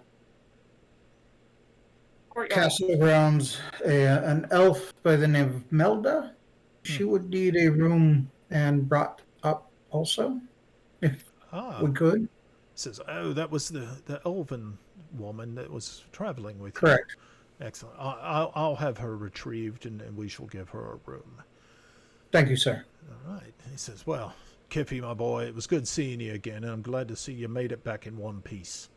I'm sure your parents Indeed, sir. Sure the rest of the family will be happy to hear that you made it out. And he says, well, I need to go get Bubbles. Oh, he looks puzzled, but then again, he's like, oh, okay. And so yeah, Long story. So he's gonna. I guess he'll walk out with you, Grenna, back out to fetch Melda, and you can get Bubbles. All right. Okay, so the rest of you head into your rooms, and they're not like really spacious rooms. You can see they're definitely guest rooms. It's not like a Spartan existence in any way, shape, or form, but it would definitely see better than any tavern room that you've ever stayed in. You can see that there is you have a washing bowl, and you have the bed warmers because they each have like a small fireplace in each one. So that's kind of nice. And to get the road off our bodies. Yeah, and it's been a long time since you all have actually slept in a bed, so it's kind of nice. The rooms are cool because they're in the interior of the castle, and so there's not like sunlight beating on the stone to heat the rooms or anything. So they are cool. So Grenna, you walk out with Angus, and you see standing out there is Melda with Bubbles, and the horses have already been collected by the stable master and are being taken off to the royal stables. So you're kind of figuring that they're probably in pretty good hands. Angus turns to you, Grenna, and says, "Well, it's good that you made it back, Sergeant. You'll have to write down what you actually saw out there. It'd probably do us some good to hear exactly what happened on the field. So, have a good rest. I'm sure you will be calling on you soon." And he turns and looks at Melda and gives a little bow, and then he kind of takes a sidelong glance at Bubbles, and he looks over to you again, Grenna, and says, "Is this yours?"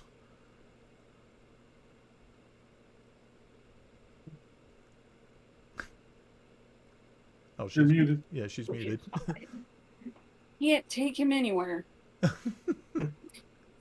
Yes, Bubbles is mine. He says, "Interesting. It's been that kind of trip. I suppose it has." Says, how often do gnomes show up with warg puppies? First time for everything. What a strange Write situation. it down and making history. It'll Yeah. either go well, So or yeah, we may be killing a ward. yeah. Or So, she's kibbles and bits. There we go. so yeah, as he's talking with you, you can see Melda just smiling over his shoulder, just trying to lighten the situation, and he turns and walks off, and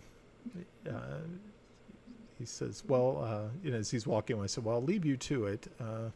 Sergeant, do you mind taking your elven friend with you?" Nope, don't mind. All Come on, right. Melda. Come on, Bubbles. All right. So yeah, Melda You and need it Bubbles back. follow you into the castle. Melda's kind of surprised that you're actually getting to stay at the castle. She was thinking that you all were going to have to find a tavern. But We do have one we need to find. that is true. You do have one. We only have so much luck. Can I bring my puppy? Okay. We So wouldn't yeah, have to worry about telling people to move. That brings up a great point, Brian, because are we at a pause with the Ilya story that Tomas would consider, all right, well, I finished that part of the mission. Now I must seek out Raven at the Royal Dragon Inn. right. Yeah. Yeah. I mean, you can take that upon yourself to go ahead and Thomas, deliver that. do you need a companion? Yes, he does. Let's all go. No. I think that just one of us would be fine. Let me accompany you. Perhaps we can have some interesting conversation. I would like to follow along, whether Well, they like it or not. I'm just going to point out you're all in your little rooms, and I am actually changing out of armor, and I am going to be wearing what I would consider royal finery, because I'm in court, and I would not be in, I would put on like a tea coat or something like that would look a little nicer and not openly display, although I will be carrying a sword. He's Aragorn walking around in Rivendell.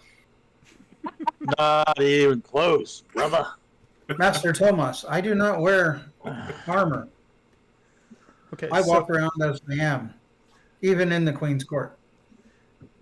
Okay. So Tomas. Oh. Who cares? Humans are strange. Gnomes are their own law. That's right. Don't you forget it. Okay, so being that Tomas had not said that he was going to be leaving whatever. and doing this, now of course he can try to sneak out of his room, going past your all's rooms. There is that. Yeah. There is that. that would be. Nah, he's That- pompous enough. He'll just walk out thinking.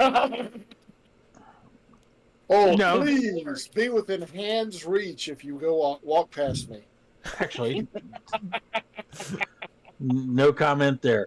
Actually, no. Actually, Tomas would like to take them out because, in his little warped, demented mind, scarred that it is, he would enjoy having an entourage of exotic beings being around him.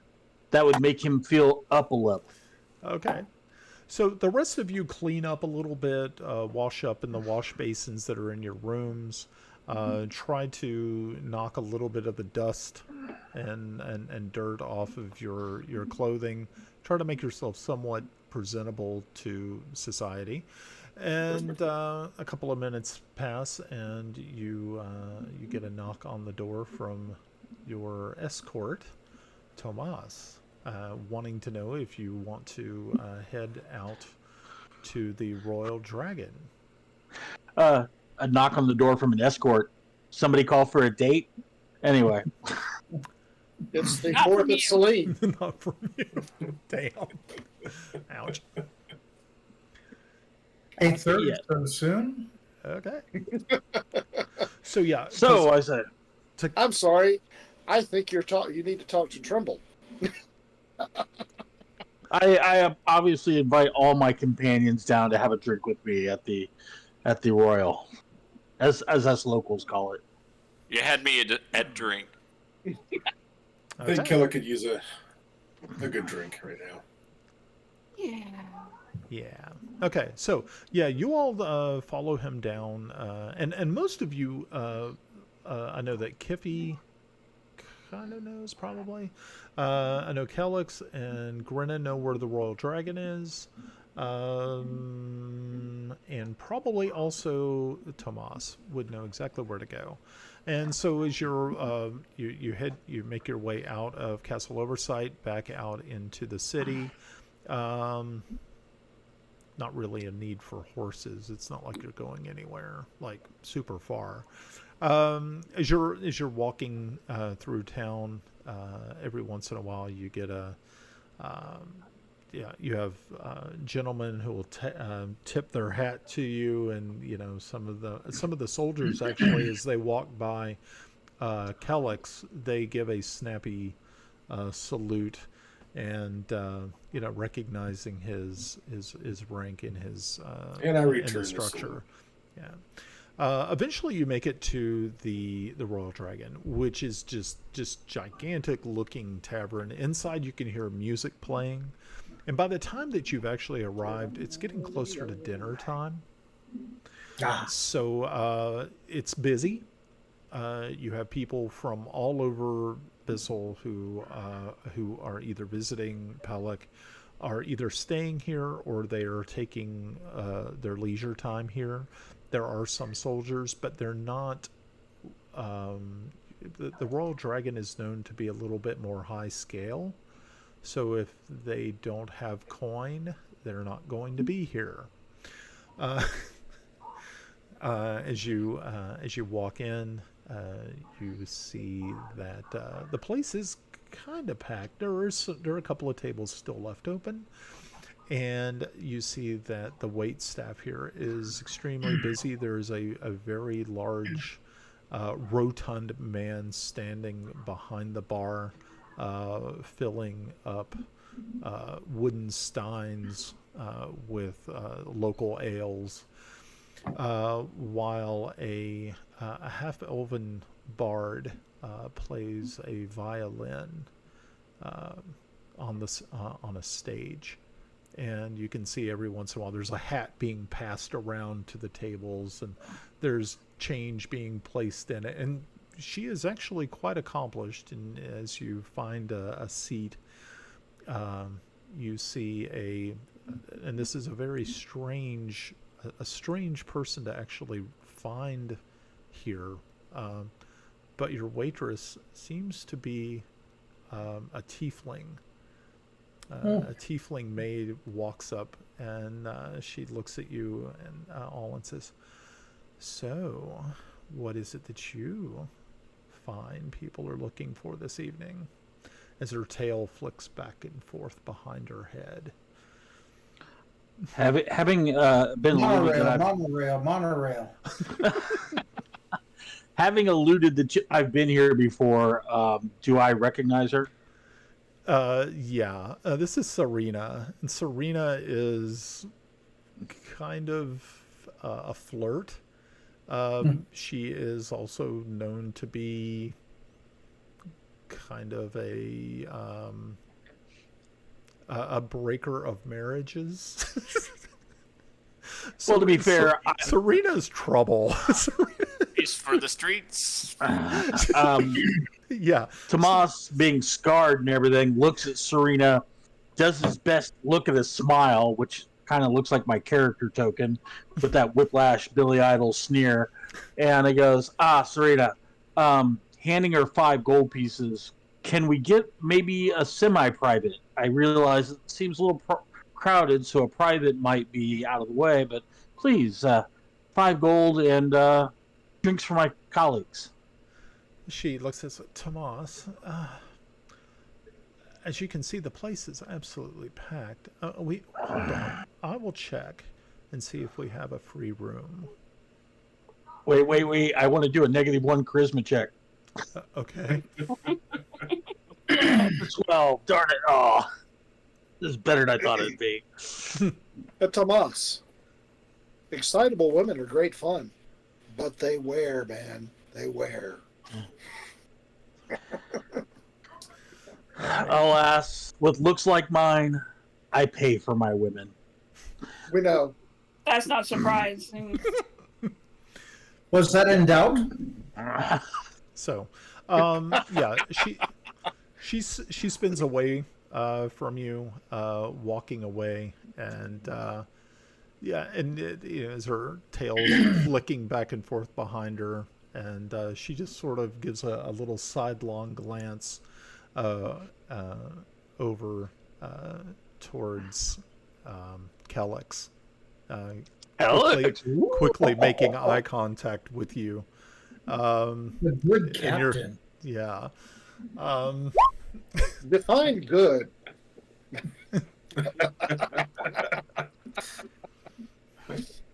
Relative? I would hate to. I spend too much time at codpiece level. And to be fair, Tomas would probably be bonding a little bit more towards Kellex, kind of recognizing his nobility, or at least his stature. But he's still just a sergeant, where I'm actual nobility-ish. Yeah, you actually come from a royal, like an actual noble line. Family. Yeah. Okay, so You still bleed blue. So a few minutes pass. You see that the bard has finished her set, and she is now sort of making her way around to tables with the hat, and she approaches. She's wearing like a very light leathers.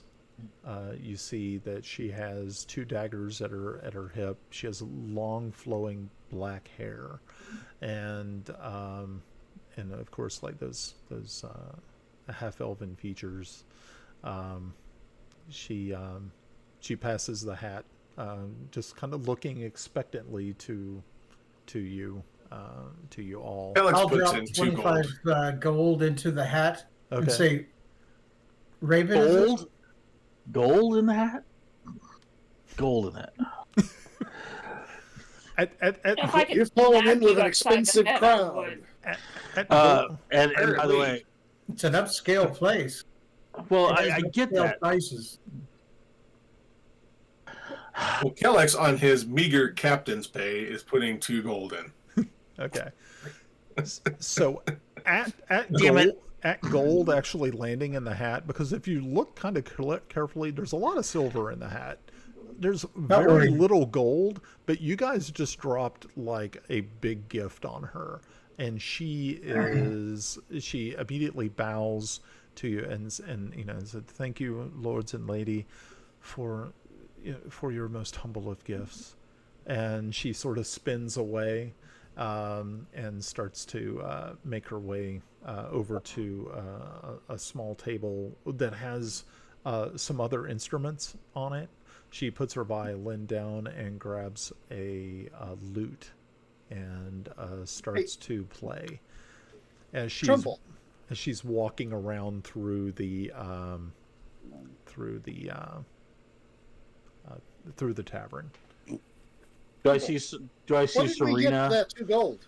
getting us anything right now? Yeah, Serena's actually walking back over, and she comes over and says, "Oh, well, darlings, it looks as though you are in luck. We do have a spare room." She says, and she she says, "Follow me," and she, her hips swaying behind her and everything of that nature, and every once in a while that tail just wrapping around. Yeah, the term is called sachet. Oh yeah, and she gets you to the to one of the side doors, and she opens it. Inside is a room that is what you can see is probably more or less used for business. It's got a long table. It's got several chairs. I mean, it's not anything super grand, but it is it is definitely suitable to the needs that you require. Gotcha. Is there a wardrobe in spare room? Planning on going to Narnia? Going to Narnia.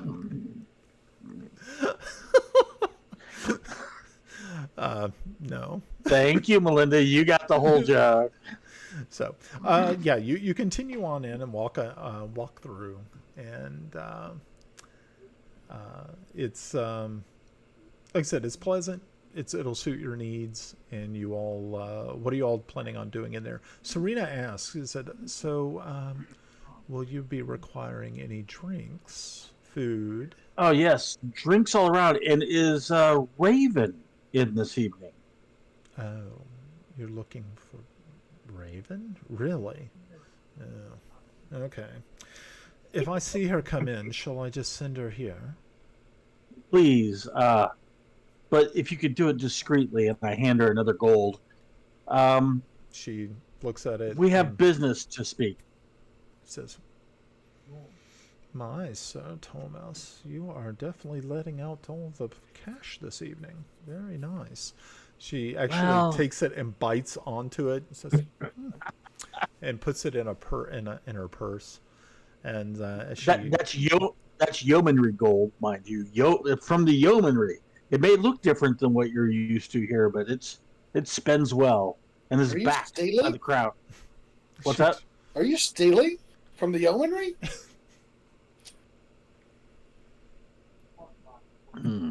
Stealing hardly. Well, So, obviously, if the gold has a specific purpose, then using it for another purpose would be stealing, would it not? No, the gold spends well. She took it. So yeah, yeah. She sort of. I want 2 chickens and a Coke. 2 chickens and a Coke. Plain white toast. Plain white toast. Yeah. Lord. 4 whole fried chickens. Shit on a shingle? Brian. All I know is somebody's dying for these chickens. Yeah. Yeah. Brian. His name is Bubbles. Bubbles. Bubbles. Brian, I take one of my many rocks and place it Okay. on the table. Okay. Just so you know. Okay. That's cool. Has it got googly eyes on it? Yeah. Not yet. Yeah. So Serena spins to walk out, and as she does, she just reaches her hand out, and it's got a very her skin is kind of like a dark reddish in color, and her eyes are like that of like coals, burning coals, and she just reaches out very, very quickly and takes her forefinger and places it right under Timble's chin and lifts it up just a little bit, and she says, "Oh, aren't you just yummy?"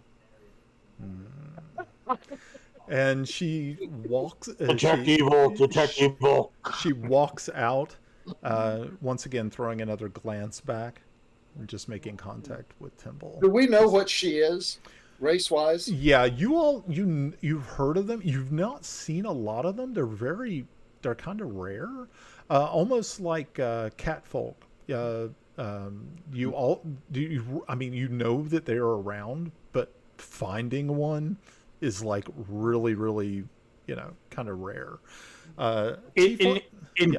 In court, we refer to the cat folk as furries and the tieflings as the scalies.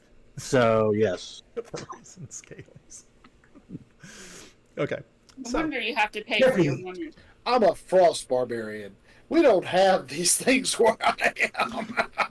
that is true. Same. Yeah, cat folk and tieflings are probably pretty scarce.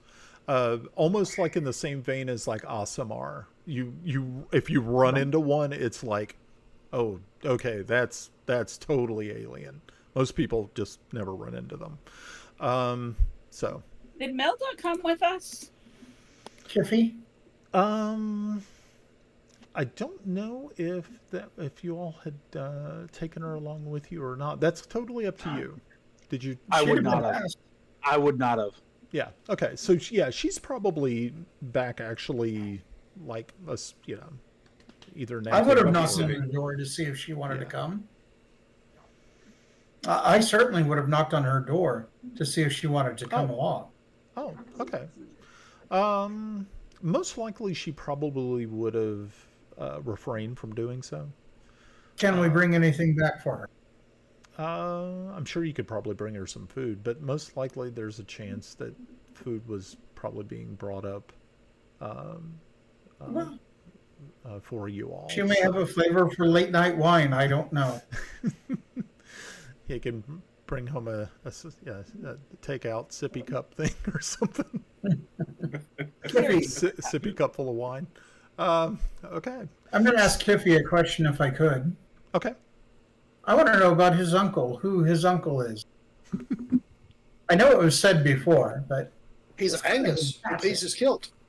Yeah, Angus. I think the name may have changed from when my notes were written, but his name in my notes is Angus Gravelhard. He's the captain of the guard. Yeah, it's Gravelheart. Yes. Sorry. Gravelheart, and he's captain of the guard? Yep. Yes. I shall fix it. Very interesting. All right, thank you. Yeah. By the way, having longtime gamed with Glenn, I'm applauding that he is taking such studious notes. That is good. Thank you, Glenn. I said something Not nice. knowledge, isn't it?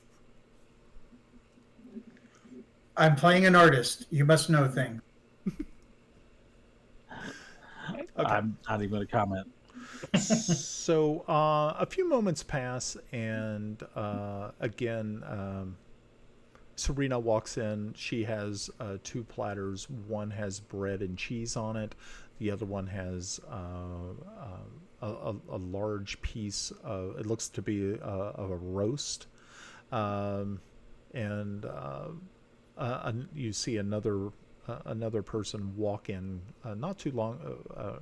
It's another bar, another wait staff brings in some steins and starts filling steins with the drink of your choice. She has ale or wine, and so they fill up your flagons, and the food is set out there, and Serena, as she's getting ready to close the door behind her, and says, well, darlings, most likely Raven will be here probably within at least another 10 minutes. She's a regular. And she closes the door behind her.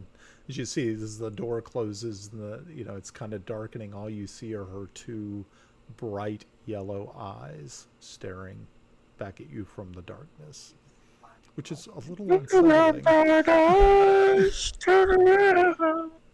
Yeah, but my major thought was material components.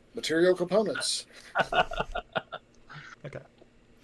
So, yeah, you all, partake, eat a little bit, drink a little bit, chat about what you've seen so far and what's happened. So if there's any questions you have about other players or something, if there's something you wanted to know or ask, or this would probably be one of those fine little times as you're waiting for Raven to appear. So I talked to Thomas a bit. I said, now that our task seems to be done, are you heading up north as planned? I suspect the way my lord instructed me that Raven is currently delegated to provide me my next set of instructions. If she does not provide something, then I probably will be going back north. And you, my lord? Most likely. The war continues, and my need is there, or the need is there. Tomorrow we meet the lady once again. I do believe both of you will have orders then. Oh, goody. Interesting. Kind of looks Why around am I like, here again? Do what? If she Why am I sees here again? fit, but I'm not sure what she may ask of us. I mean, do you have any insight at there, Timble? Oh, I do not. I myself neither, until we come upon your vagabond group of individuals. We were preparing to go north, and I was riding To your to the death. honor of my city. Doesn't a motley crew make the best sort of tool in the time of war? Hey, we left him buried under some rocks. Oh, Predictable from the army, man. Whilst For the whilst crows. often a motley crew can infiltrate where armies cannot, sometimes we must defer to the nobility to tell us what we should and shouldn't do. We should all So know our does that place. mean at any point in time now you will be pulling that rather large ego out of your ass? I was just thinking the same thing. But I was going to say, in the heat of battle, I'll make sure I use a stick up your ass to help you. He thinks about it for a moment and he goes, "No, I think my ego and station in life is pretty safe." And you think That's what they that all say. this is something that makes you better than us? Oh no, not better. That's not the way you're acting. As he's holding out the drink, waiting for somebody to fill it up. Oh no, not better. No. The picture's over there. Your arms aren't broke. You live in a very small place, sir. Well, Wait a minute. All right, fine. I'm saying small again. Who cares? Just because you can't handle the word doesn't mean I can't say it. Clearly an istophobe. Oh, look at the dwarf with the big words. That word is bigger than you are. Not as big as Thomas those eagle. Indeed. Ego. Indeed. We got a white supremacist. White supremacist. Well, this is a Based on human flesh. world. I Dwarves live in it. The I gnomes totally live in it. respect. You got to remember, out of character, Thomas has not been to battle with you guys yet, so he doesn't know your capabilities and things. Now, recognizing Pav as at least a paladin, that's something that resonates with him. Obviously, he might look at Russ periodically to make sure he's doing the proper manners thing, because he seems like a sage in court, and the dwarf is a novelty. No offense. The gnomes? Huh? And the gnomes? Out of the way, peck! Hey, Daikini. Your shins hurt too. His whole perspective will change once he's been blooded with you. Oh, we get it. We're just giving you a hard If you rush want to to shit. we can certainly stick you with our dagger. I can even go for the dingleberries. Oh, jeez. As when Not that kind of gnome. Yeah, but you're the one that said you spend most of your time at Crotch High. I can't help it, but that is reality. Oh, You did dropped we off. lose? Oh. did we Oh, lose? Did we lose someone? yours. You. You. What'd you do? I have no idea.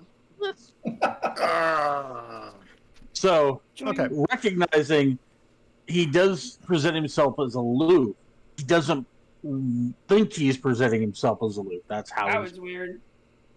that's how he is. And we'll I'm not even. be taking the piss out of him. Of course you will. Okay. Kellex, pours himself another drink, listening to the, friendly prodding. Okay. It's banter. So yeah, as you all are talking amongst yourselves and everything, you hear a light rapping at the door. Who's that rapping, tapping? Rapping, tapping. Yeah, thinking the Not same like thing.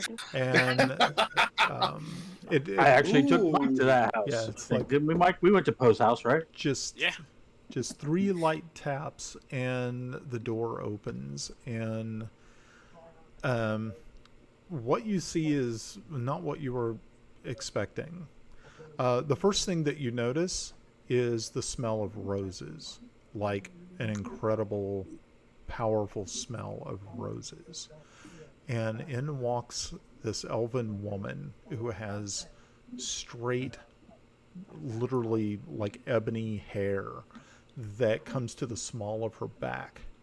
She is wearing black robes, and she is carrying a staff that looks as though it is made from the spine of some sort of creature. Her, I yeah, like her. she you see that she has her robe sort of parts a little bit. It looks as though that she has like a chest piece or a breastplate that is made of bone, just interwoven, just bones interwoven. And she looks at each of you, looks at each of you in turn, and she says, "Ah, hello, and I hear that you're asking for Raven." Bowing low and saying, "Yes, milady, I've been sent by my lord to seek you out here at the Royal Dragon Inn.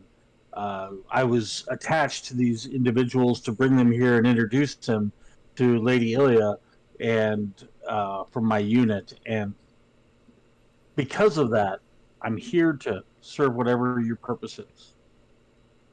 She Just give her the note. she looks puzzled, but she Message. gives you a small smile and says, "Oh, interesting. Okay, I'll play along." And she her large gray eyes just sort of flash in the light, and Much better than I thought it was going to be. yeah, she's like, "Oh, interesting. So, you said you have something for me?" Oh, I'm sorry. When he said give her the note, I kind of went like this and offered the note that was Okay. presented to me. She puts out her, and you place the squirrel case in it, and she says, "Oh." She looks at it briefly, and she says, "Ah, I know who this is from. This is from Pliny. Oh, I've not seen Pliny in a long time." And she just takes it and sort of slips it into her dark robes, and she pulls up a chair and takes a seat. And she says, she looks around at everybody and says, and she takes in a big inhale, like she's smelling something. Can we do a smell back? You can. What should I roll? But all you smell is roses. Smell check. but all you No smell, check? but all you smell is the overwhelming smell of roses, and she just goes, "What have you been fighting?" Giants, mostly. I detected that, but there's something else. Bureaucrats. Toby.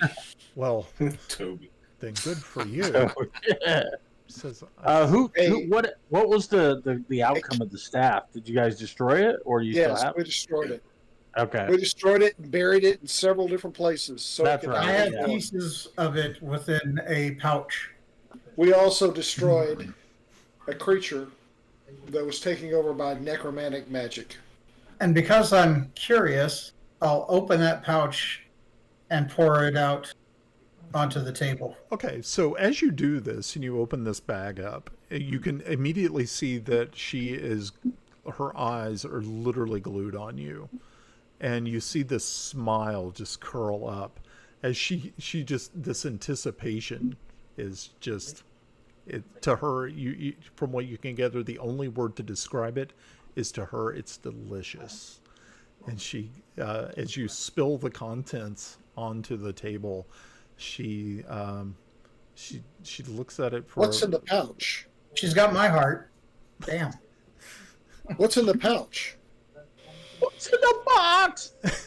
Tremble, what did you pour on the table? Some of the staff. You rat bastard! We were supposed to bury that crap! What the hell were you thinking? That it might be useful. So's a nuclear warhead! But we don't need one of those today! I love Or a it. monorail. Or a warg. Okay, Note to self. so See, my fellow gnome understand. So yeah, Raven just takes one of her long fingernailed fingers and just reaches over and just drags one of the pieces over to her, and she looks at it. She says, "Oh my! You all have been up to all types of things, haven't you?" And she just looks at each one of you, and she her gaze rests on Kellex real quickly and says, "And you, a man of some divine power. I'm sure that your hand was in the destruction of this, I see." Sadly, my lady, and that is true. However, we had lost a companion because of it. And do you know I where thought this? he broke it. No, he did, but Yeah, we still lost him. We still lost Toby. yeah, still But lost. Toby broke it. You didn't actually break it. No, no, We he's may talking have about lost the hand and It's defeating the. Is the finger Oh. But we Sorry. aren't really sure he Literal. wasn't found. as the finger pointing starts? You killed Toby. Okay. I Yeah, have I not put killed it him. above him to Actually, appear I again. didn't even touch him. Yeah, Well, probably. Actually, touched that's him a not lot. true. But compared to the rest of you, Okay, so yeah, she, like I said, she just kind of drags it over and looks at it very closely, and she says, "And where's the rest of it?" In a A ditch. breach, hopefully. You left it in a ditch. Interesting. My lady, can you provide any insight to what this is or what it once used to be part of? Yes, I have seen this before. Many centuries before I've heard tell of these things, but as a young elf, I believe I've actually seen this. Was it encased in something else? Yes, Really? Was it like a I box? believe the creature called it a hoop pack. Timble, didn't you take some of the that material as well? Oh, that's my material that she's viewing. But yes, I thought maybe I would be able to turn it to some uses peg. No, I'm referring to the bark that was around Yes. the staff. Yes. Yeah, she says, she looks at it and says, so it was actually encased in something, not a box. No. Wow. She just kind of leans back in her chair and is like, I wonder, how is it that it was able to be encased in such a manner? She says, are you aware of the demon lich, Asarak? Are we? Do you know this name? Are we? Do we have any tales, stories? Yeah, I think we all should. make history checks.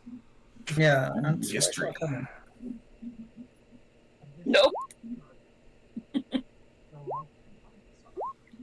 Luck. Okay, so Grenna, you are Hello. not familiar, but Very good. Kellex, Tomas, Kiffy, Timble, and Yarn. Yeah, okay, so you all have heard things. Kellex, though, you are. As soon as she says that word, you immediately grasp your holy symbol. She quickly, her eyes flick over to you very quickly and says, "Ah, now that is the reaction I was expecting." And And you believe this item belonged to him? oh, yes, yes, it belongs to him. And there are others. Wait. Excuse me. Belongs? Of course. Not belongs. So you're telling me from what you just said that this thing is not destroyed.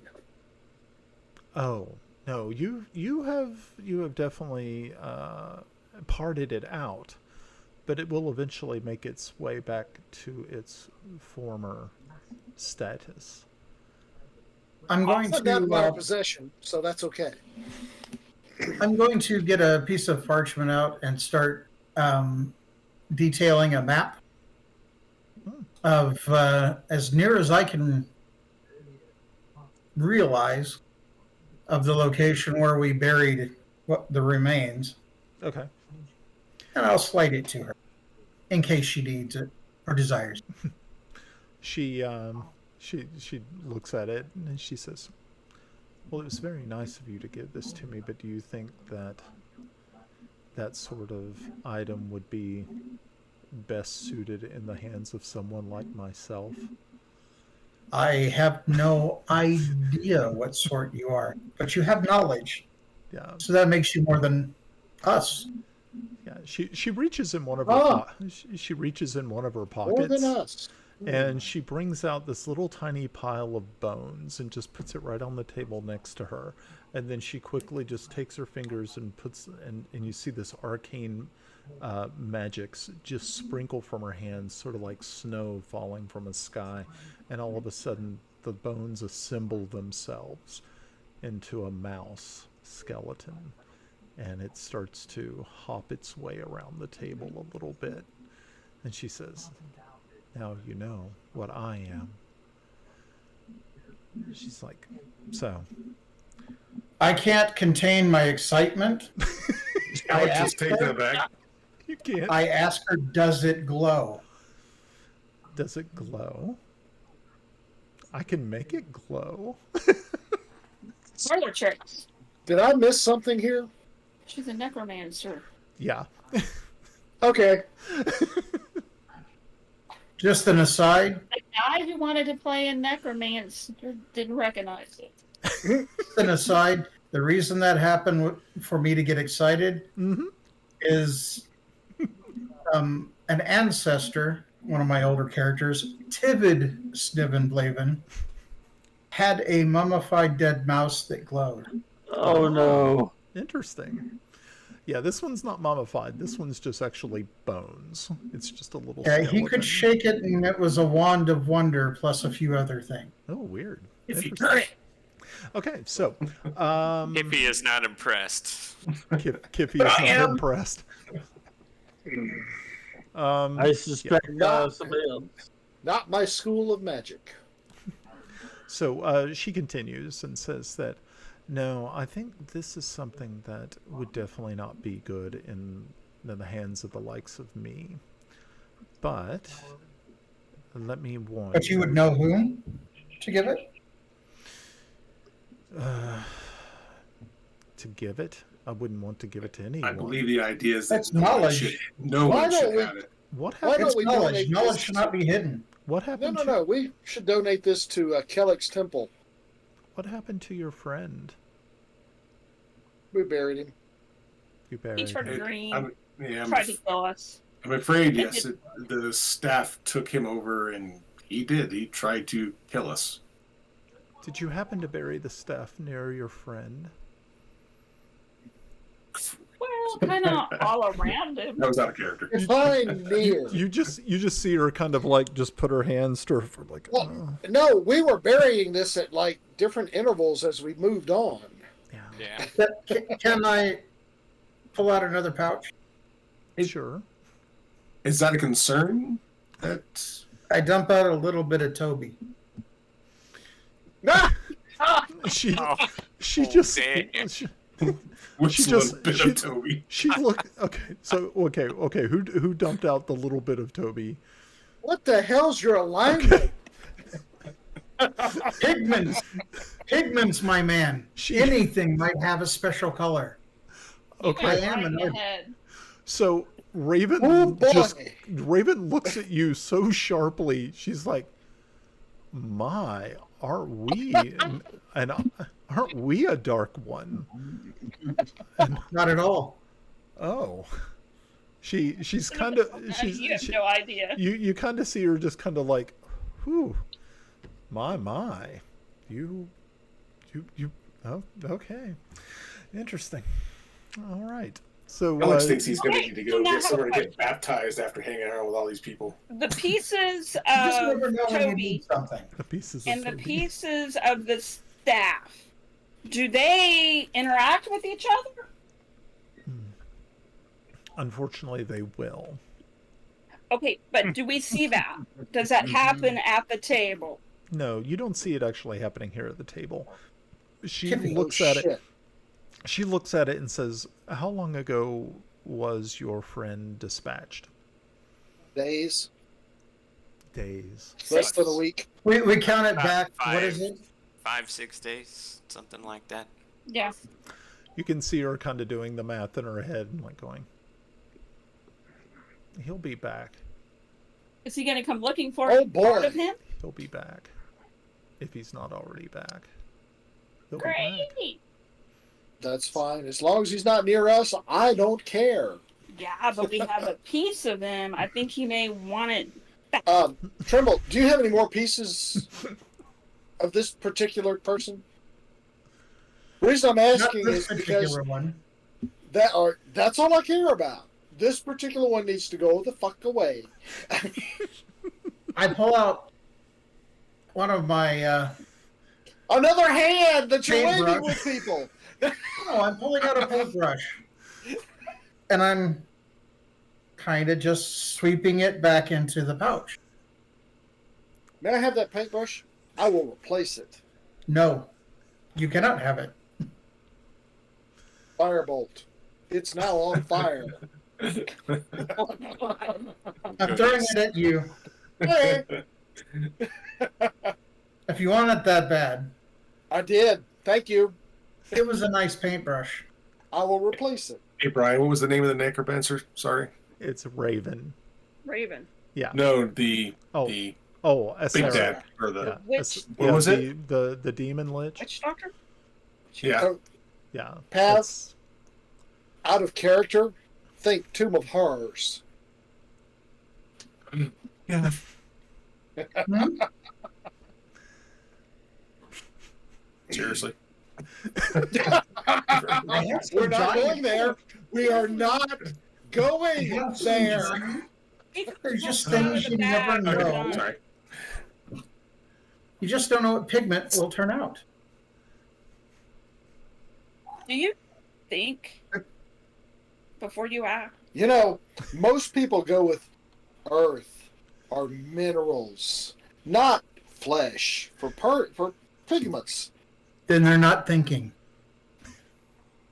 And he was from another planet. Note to self. Kellex looks at Raven and says, "Is there something we need to be concerned about with where we buried our companion? She And should something be done about it?" she looks over and says, "Unfortunately, good sir, I believe it's too late. I believe your friend Told you he was going to come back. your friend is probably already out of his temporary lodgings in the soil, so to speak." Kellex, So what is he going to do? Well, So- Kellex, I'm going to Next slide time, the map. we burn people. You. Got it?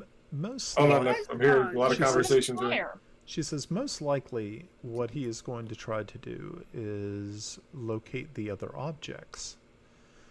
And if he is Other able to objects. locate the other objects, then we are in for a world of trouble. What other objects? She says there's a ring. Okay. There is also 2 orbs. But these are not any type of regular sort of orbs that you're looking for. They are in the shape of eyes. Whatever you do, guard yourself against the intelligence in them. For if, Intelligent glass eyes. yes, Okay. because they will Okay. want you to pluck out your own and replace yours with them. This Oh, is fun. particularly bad. Whatever. Note to self. Bag of holding soonest. Timble, Kellex over. Timble, were you trying to say something to me? Yes, I'm going to slide the map over to you and say perhaps your order should have this. There is a starting point to which to hunt. A good idea.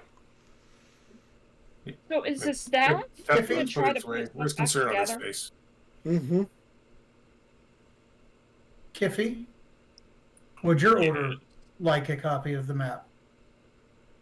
I don't really have an order. I'm just here as a representative of my clan. Would your clan like it? I don't know. I would just rather be thoughtful than completely ignorant. If you need it, I'll make it. I will take it. I was just sent here to observe and advise whether we should get involved or not. Well, if this Sounds is like maybe we should. yeah, it's sounding a little dire. Okay, back to Raven. So we have a ring, 2 orbs, the staff of evil that's going to come back to life. What else? She says that those are the items that most likely Okay. your friend is now seeking. He will try to find the rest of the Ow. parts, including the parts that you have. As she looks over to Timble. That's good. Evil goblin coming our way. So, can these objects be destroyed? How best? I believe probably the best way to destroy them would actually be to return them to their rightful owner. Okay. Oh, hell no! You're saying Barring we that should bit of find these items insanity, and give them What's back the other to option? Zarek? I'm sorry, Raven. She I looks find and that says, a little Based on your school, unlikely. she says, I "No, can't you- countenance that. you number one, you don't want to actually return them to him, but you must have them within his presence to defeat him. Remember what happened to your friend. Yes. Tell Ice me, Woman King. what happened when he broke the staff? He became He evil. died. I threw him in the fire. But Mm, but I what- don't That's think not that's quite what what happened. I don't think Yeah. Kellex is The near enough to staff understand broken. what happened to him.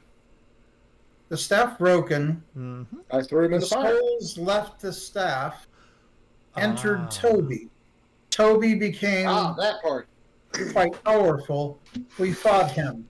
Would the weakness be at perhaps finding Toby to at least eliminate him from trying to acquire all of the items? It sounds like he's just going to keep coming back. What are we going to do? Kill him He's every a time he Toby. comes in? He's a Toby Crux. I don't think he split his soul into 7. So she says, yes, what you have to do, and the easiest and possible, the best possible way to destroy them is to destroy them in front of their maker, which in turn will free the souls that are trapped within, and those souls will be turned upon the lich itself. You got to think of these as being more like Phylacteries? yes, exactly. They're like phylacteries, and as people use them, they collect more souls. Now, if someone like your dead friend would happen to collect all of them and deliver them to his master now, then we would be in a world of trouble. Yeah, see this. Yeah, the world is shit.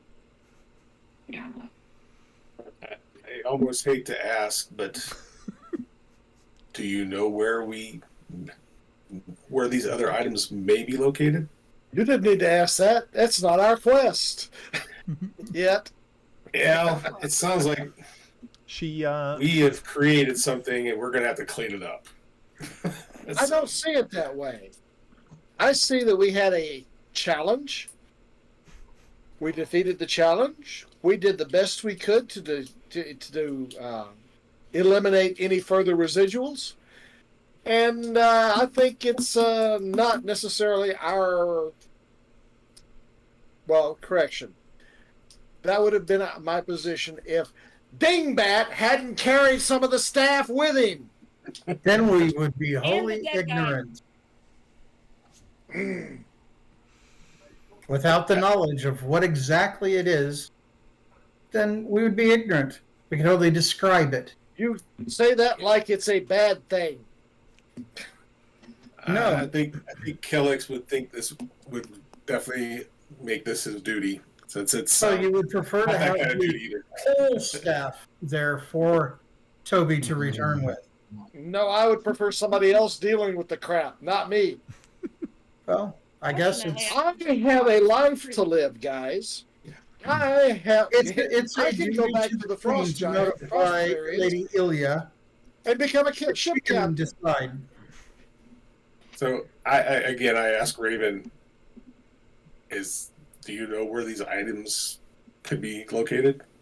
she looks at you, and you can tell by the look on her face she's being very truthful with you, and she says, "No, good sir, I do not know where the rest of these items are located. But I fear, I truthfully fear that if your dearly departed friend has risen from his grave, that he might be the key to the location of these items." Would So we these need to be hunt down Toby. would these be items of like legends that have been passed down, or stories that have been told, that have been written down? Yeah. You can roll a Like an history. archive Yeah, you would can roll have something? history. Oh yeah, you could actually like maybe go to like the Royal Library here at Castle Oversight and maybe peruse the books within. I'm gonna need a tall one. I did ask for Melda to come along. Does she have a point She with you? yeah, she decided not to. She didn't Not to come with you guys. Yeah, She declined. yeah. I'd take a break if it was her as well from this. We're a lot. Yeah. You're extra. Yeah. I think Kiffy is kind of in agreement with Kellex that we kind of have an obligation.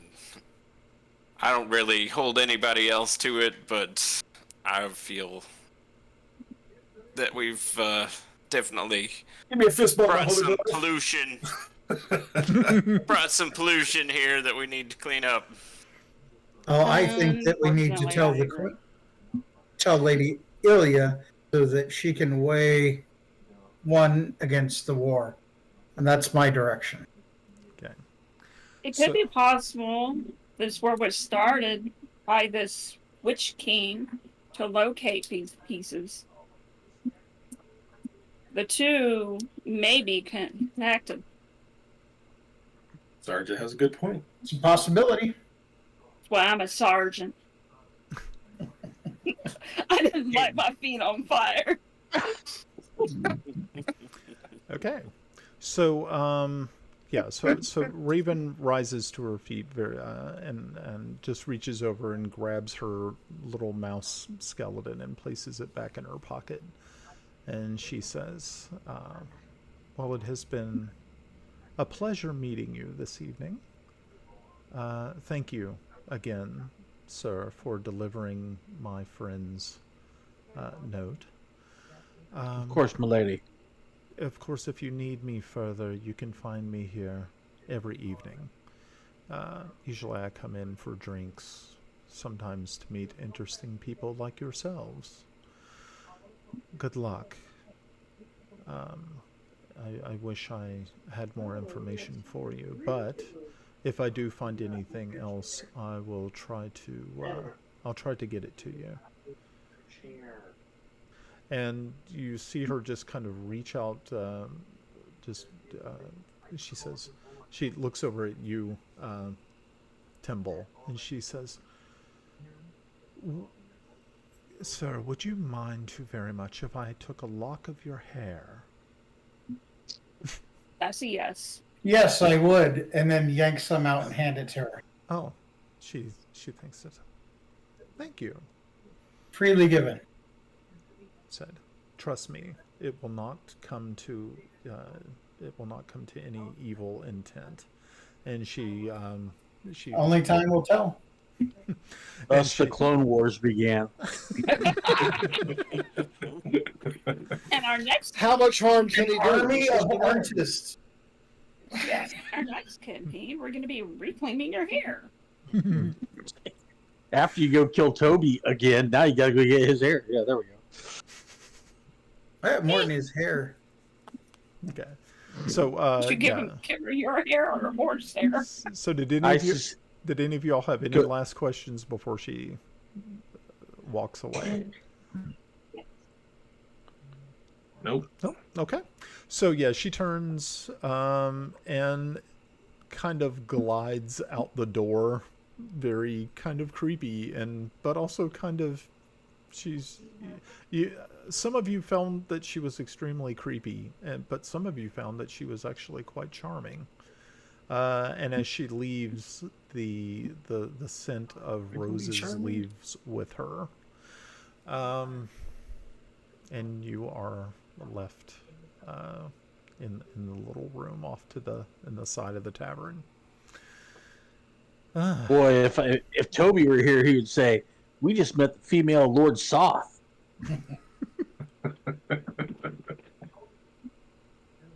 Well, when she leaves, I'm going to stand up and turn to Kiffy and Kellex and say, well, I'm with you, but we have Ket to deal with first. Agreed. I say, sorry, you said I was thinking the talking to the lady. Ilya. Ilya, yeah. Ilya. Sorry. Play with that. I agree. However, I think we need to explain that. I think we have a higher duty to. Well, I think in my mind, we explained it to her, and she should make the decision. Release us to go after this problem, or maybe she has something else within the war for us to do first. but both are priorities. We just Yeah. have to decide. For my own part, I don't have any formal obligation to the lady. No, you do not. So I will embark on this quest regardless. I'll chat with ye old Angus if I have to. I'd like to have you by our side. Okay. So, yeah, you all decide to you finish We're still eating. working on that, Brian. Yeah. We're still working on that. Oh, okay. Why am I interested in doing this? For the honor of your family. No. You're bored. Where's that? Okay. Then I mean, it's pretty intriguing and exciting, I would think. Especially but a you also have to sorcerer like consider the yourself. fear factor here. We killed Toby. We buried Toby. Toby came back. That's not my school. I'm not interested. You may not be a in that. necromancer, but you're still a wizard. They're kind of creepy anyway, all Well, around. well, yeah, Interested in but doing you know something that's regardless if I was a wizard or not, I'd still be creepy. You know, shut up, Ed. You're muted, Ed. No, Is Doing your the best thing. Yeah, is your school polar opposite of necromancy? Are you your I don't know. abjuration? I don't know. It's a different application. I'm evocation. I pull things Your out of the invocation, air. okay. I pull things out of the air. I pull lightning, fire, Do they have air. opposition like that? Yes, it's clerics. All clerics. Hmm. I mean, when I was thinking about being a necromancer, I had to justify my alignment, which is chaotic good, in that. And the only way I could do it is delaying healing.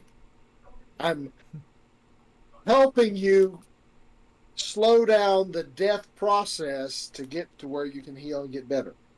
But at 6th level or so, that just kind of goes out the window. So,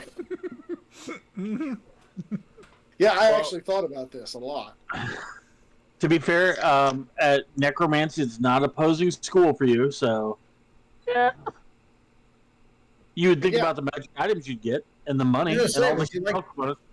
You don't understand. My motivation is not necessarily money. My motivation is not necessarily magic items. It's knowledge. Yeah, would you This like to would learn a give you few some. tricks? That's some good knowledge there. Yeah, but the death part, that kind of counteracts all that knowledge crap. Well, we know a necromancer. It doesn't require your death. It's not like you're in the process of becoming a lich. No. However, how many people do you know that have met a lich and survived? 6.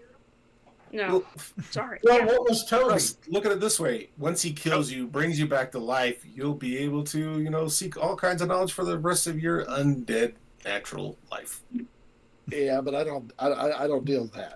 No, Come along, there'll be laughs. my God Toby- is no Rebo. Toby God knew of 7. fortune. Toby knew 7. What if we promise that we'll try to get on a boat sometime soon? Huh? All right. He's a captain. He's a ship guy. Oh. He's a sailing man. How I Salty sea dog. The only reason I'm here in Bissell is because my family said, "Go away." Well, there was, of course, that chance that you were going to get a chance to meet the royal wizard here and actually learn something from him. Unfortunately, you haven't had a chance to actually do that yet. There's that. Yeah. So, We're giving you the opportunity to stay away. Just think you'd impress him. Well, Kill the necromancer. That's pretty impressive. Especially if you kill the Witch King. With help. You'll just be a footnote. So a footnote. Alex is. I He's I don't gonna. really have a problem going with you guys and doing this stuff. Just Then realize contradict that I don't have the obligations y'all do. Yeah, that is true, and it is your choice. No one is going to make you go. Not twice, Ooh. anyway. Can't run without your Achilles. Make your decision. Go or don't go. Like I said, I'll hang out with you guys. You're kind of interesting. And I like the Then there you dwarf. have it. No more bitching. No. Excuse me. Y'all don't get away No from the whinging. bitching. The bitching is integral to my persona. Wait, are you talking in character or out of character? Yes. Yes. Yes. That's awesome. I'm going to need some more components for my paints.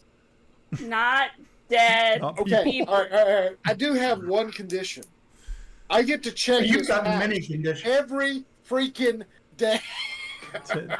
Timble's paints are people. It makes it easier. It gives I them know you want to personality. go for a lifelike appearance, but that's a little extreme. When he breaks out the Games Workshop pot of Soylent Green, look out. Oh, Grand. All right. Well, unfortunately, folks, I think it's about time we close up shop for the evening. Did everyone have a good time? Oh, yes. Of course. Yeah. Good. Okay. I'm glad everybody had at least a good time. All right. At least. Yeah. So, so folks who joined us for chat this evening, thanks you very much for dropping by. I did see that we had some activity. Our friend Bina had dropped some coins on us, the channel coins. cool. And I think we also got a new follower, so that was kind of nice. So thank you all that's my very much oldest for son. dropping by and hanging out with us this evening and watching. I think our that's my Dungeons. older daughter. Oh, was that your older daughter? Oh, Yeah. well, that's fine. It doesn't matter. A She's leading her own campaign. follower is a follower. It doesn't matter where it comes from. So yeah, thank you guys for showing up this evening and playing. I had a great time, and I hope you all did too. I know it was kind of it was role play heavy tonight, which is fine. I'm sure you guys are okay with that. I hope, but that won't last forever. So Hey, we weren't making death saves, so that was awesome. yeah, That's always a plus. Kippy's like, hey, I didn't get wiped out by a teammate this time. Like a little green man. Hey, nobody rolled damage this whole That is encounter. true. Yep. Nobody. You'll That's a make good- up for it next Taking Yeah, or giving. you'll make up for it. Don't you fret. Okay. Oh, you don't have to rush yourself on making up for it. This was fun. You don't have to try to kill us all the time. Oh, really? Okay. Really. It's Okay. good therapy. Fine. Okay, so everybody catch us in, that also depends. 2 weeks I am on vacation, so there's a good chance that I will not be here for that. So That's okay. we We'll will make just sure. we'll just game without you. Okay. Yeah, I should Can we have. slide it a day? I should have Can we slide it a week either way? Yeah, I let's move it out of that. Yeah, I mean, we could, because I don't think I'm going to be gone the entire week. But I mean, there is definitely a chance. As soon as I find out the itinerary, I'll let you guys know, and we can make a decision. Because I don't really want to miss a session, because I'm really enjoying it, and I can see you. Hopefully, you guys are too. So yeah, let me get some more information. But so yeah, definitely folks who are watching in chat or watching later, make sure to check back. We'll post an update on our Discord server as well as the Twitch channel. I'll make sure people know if we're going to change the date just for that week. This is like a one-time sort of deal. So again, big thanks goes out to Anna B. Meyer for her beautiful maps. AnnaBMeyer.com. Check her out. Also make sure to, if you have a chance, go and check out Drunkards and Dragons. Is it drunkardsandragons.com? That is correct. drunkardsandragons.com. Check them out. It's got excellent blog posts, wonderful blog posts actually, and also check thank us. Yeah, so make sure to also check us out. You can actually learn a little bit about the players and me on the website. Just go to the team, and you can learn a lot more about us. You can also check us out on Twitch. I mean, on Twitter. Yes, you can find our Twitter handles sprinkled throughout the teams page. So That is correct. Click on us and follow us if you want. Most of us will follow back, depending on if you're cool. Russ doesn't follow anybody back. Yeah, That's not true. I follow everybody back. Russ is I just am more particular than somebody else. He doesn't okay. stalk just anybody. That's it. I don't follow anybody. I'm an indiscriminate stalker. Yeah. So That's proud. Twitter. All right, guys. Y'all have a good. We're having weather. Yeah. All right. So everybody have a good night, and we'll catch you later. And all right. Bye. Good night. Cheers. Bye, Bye. everybody.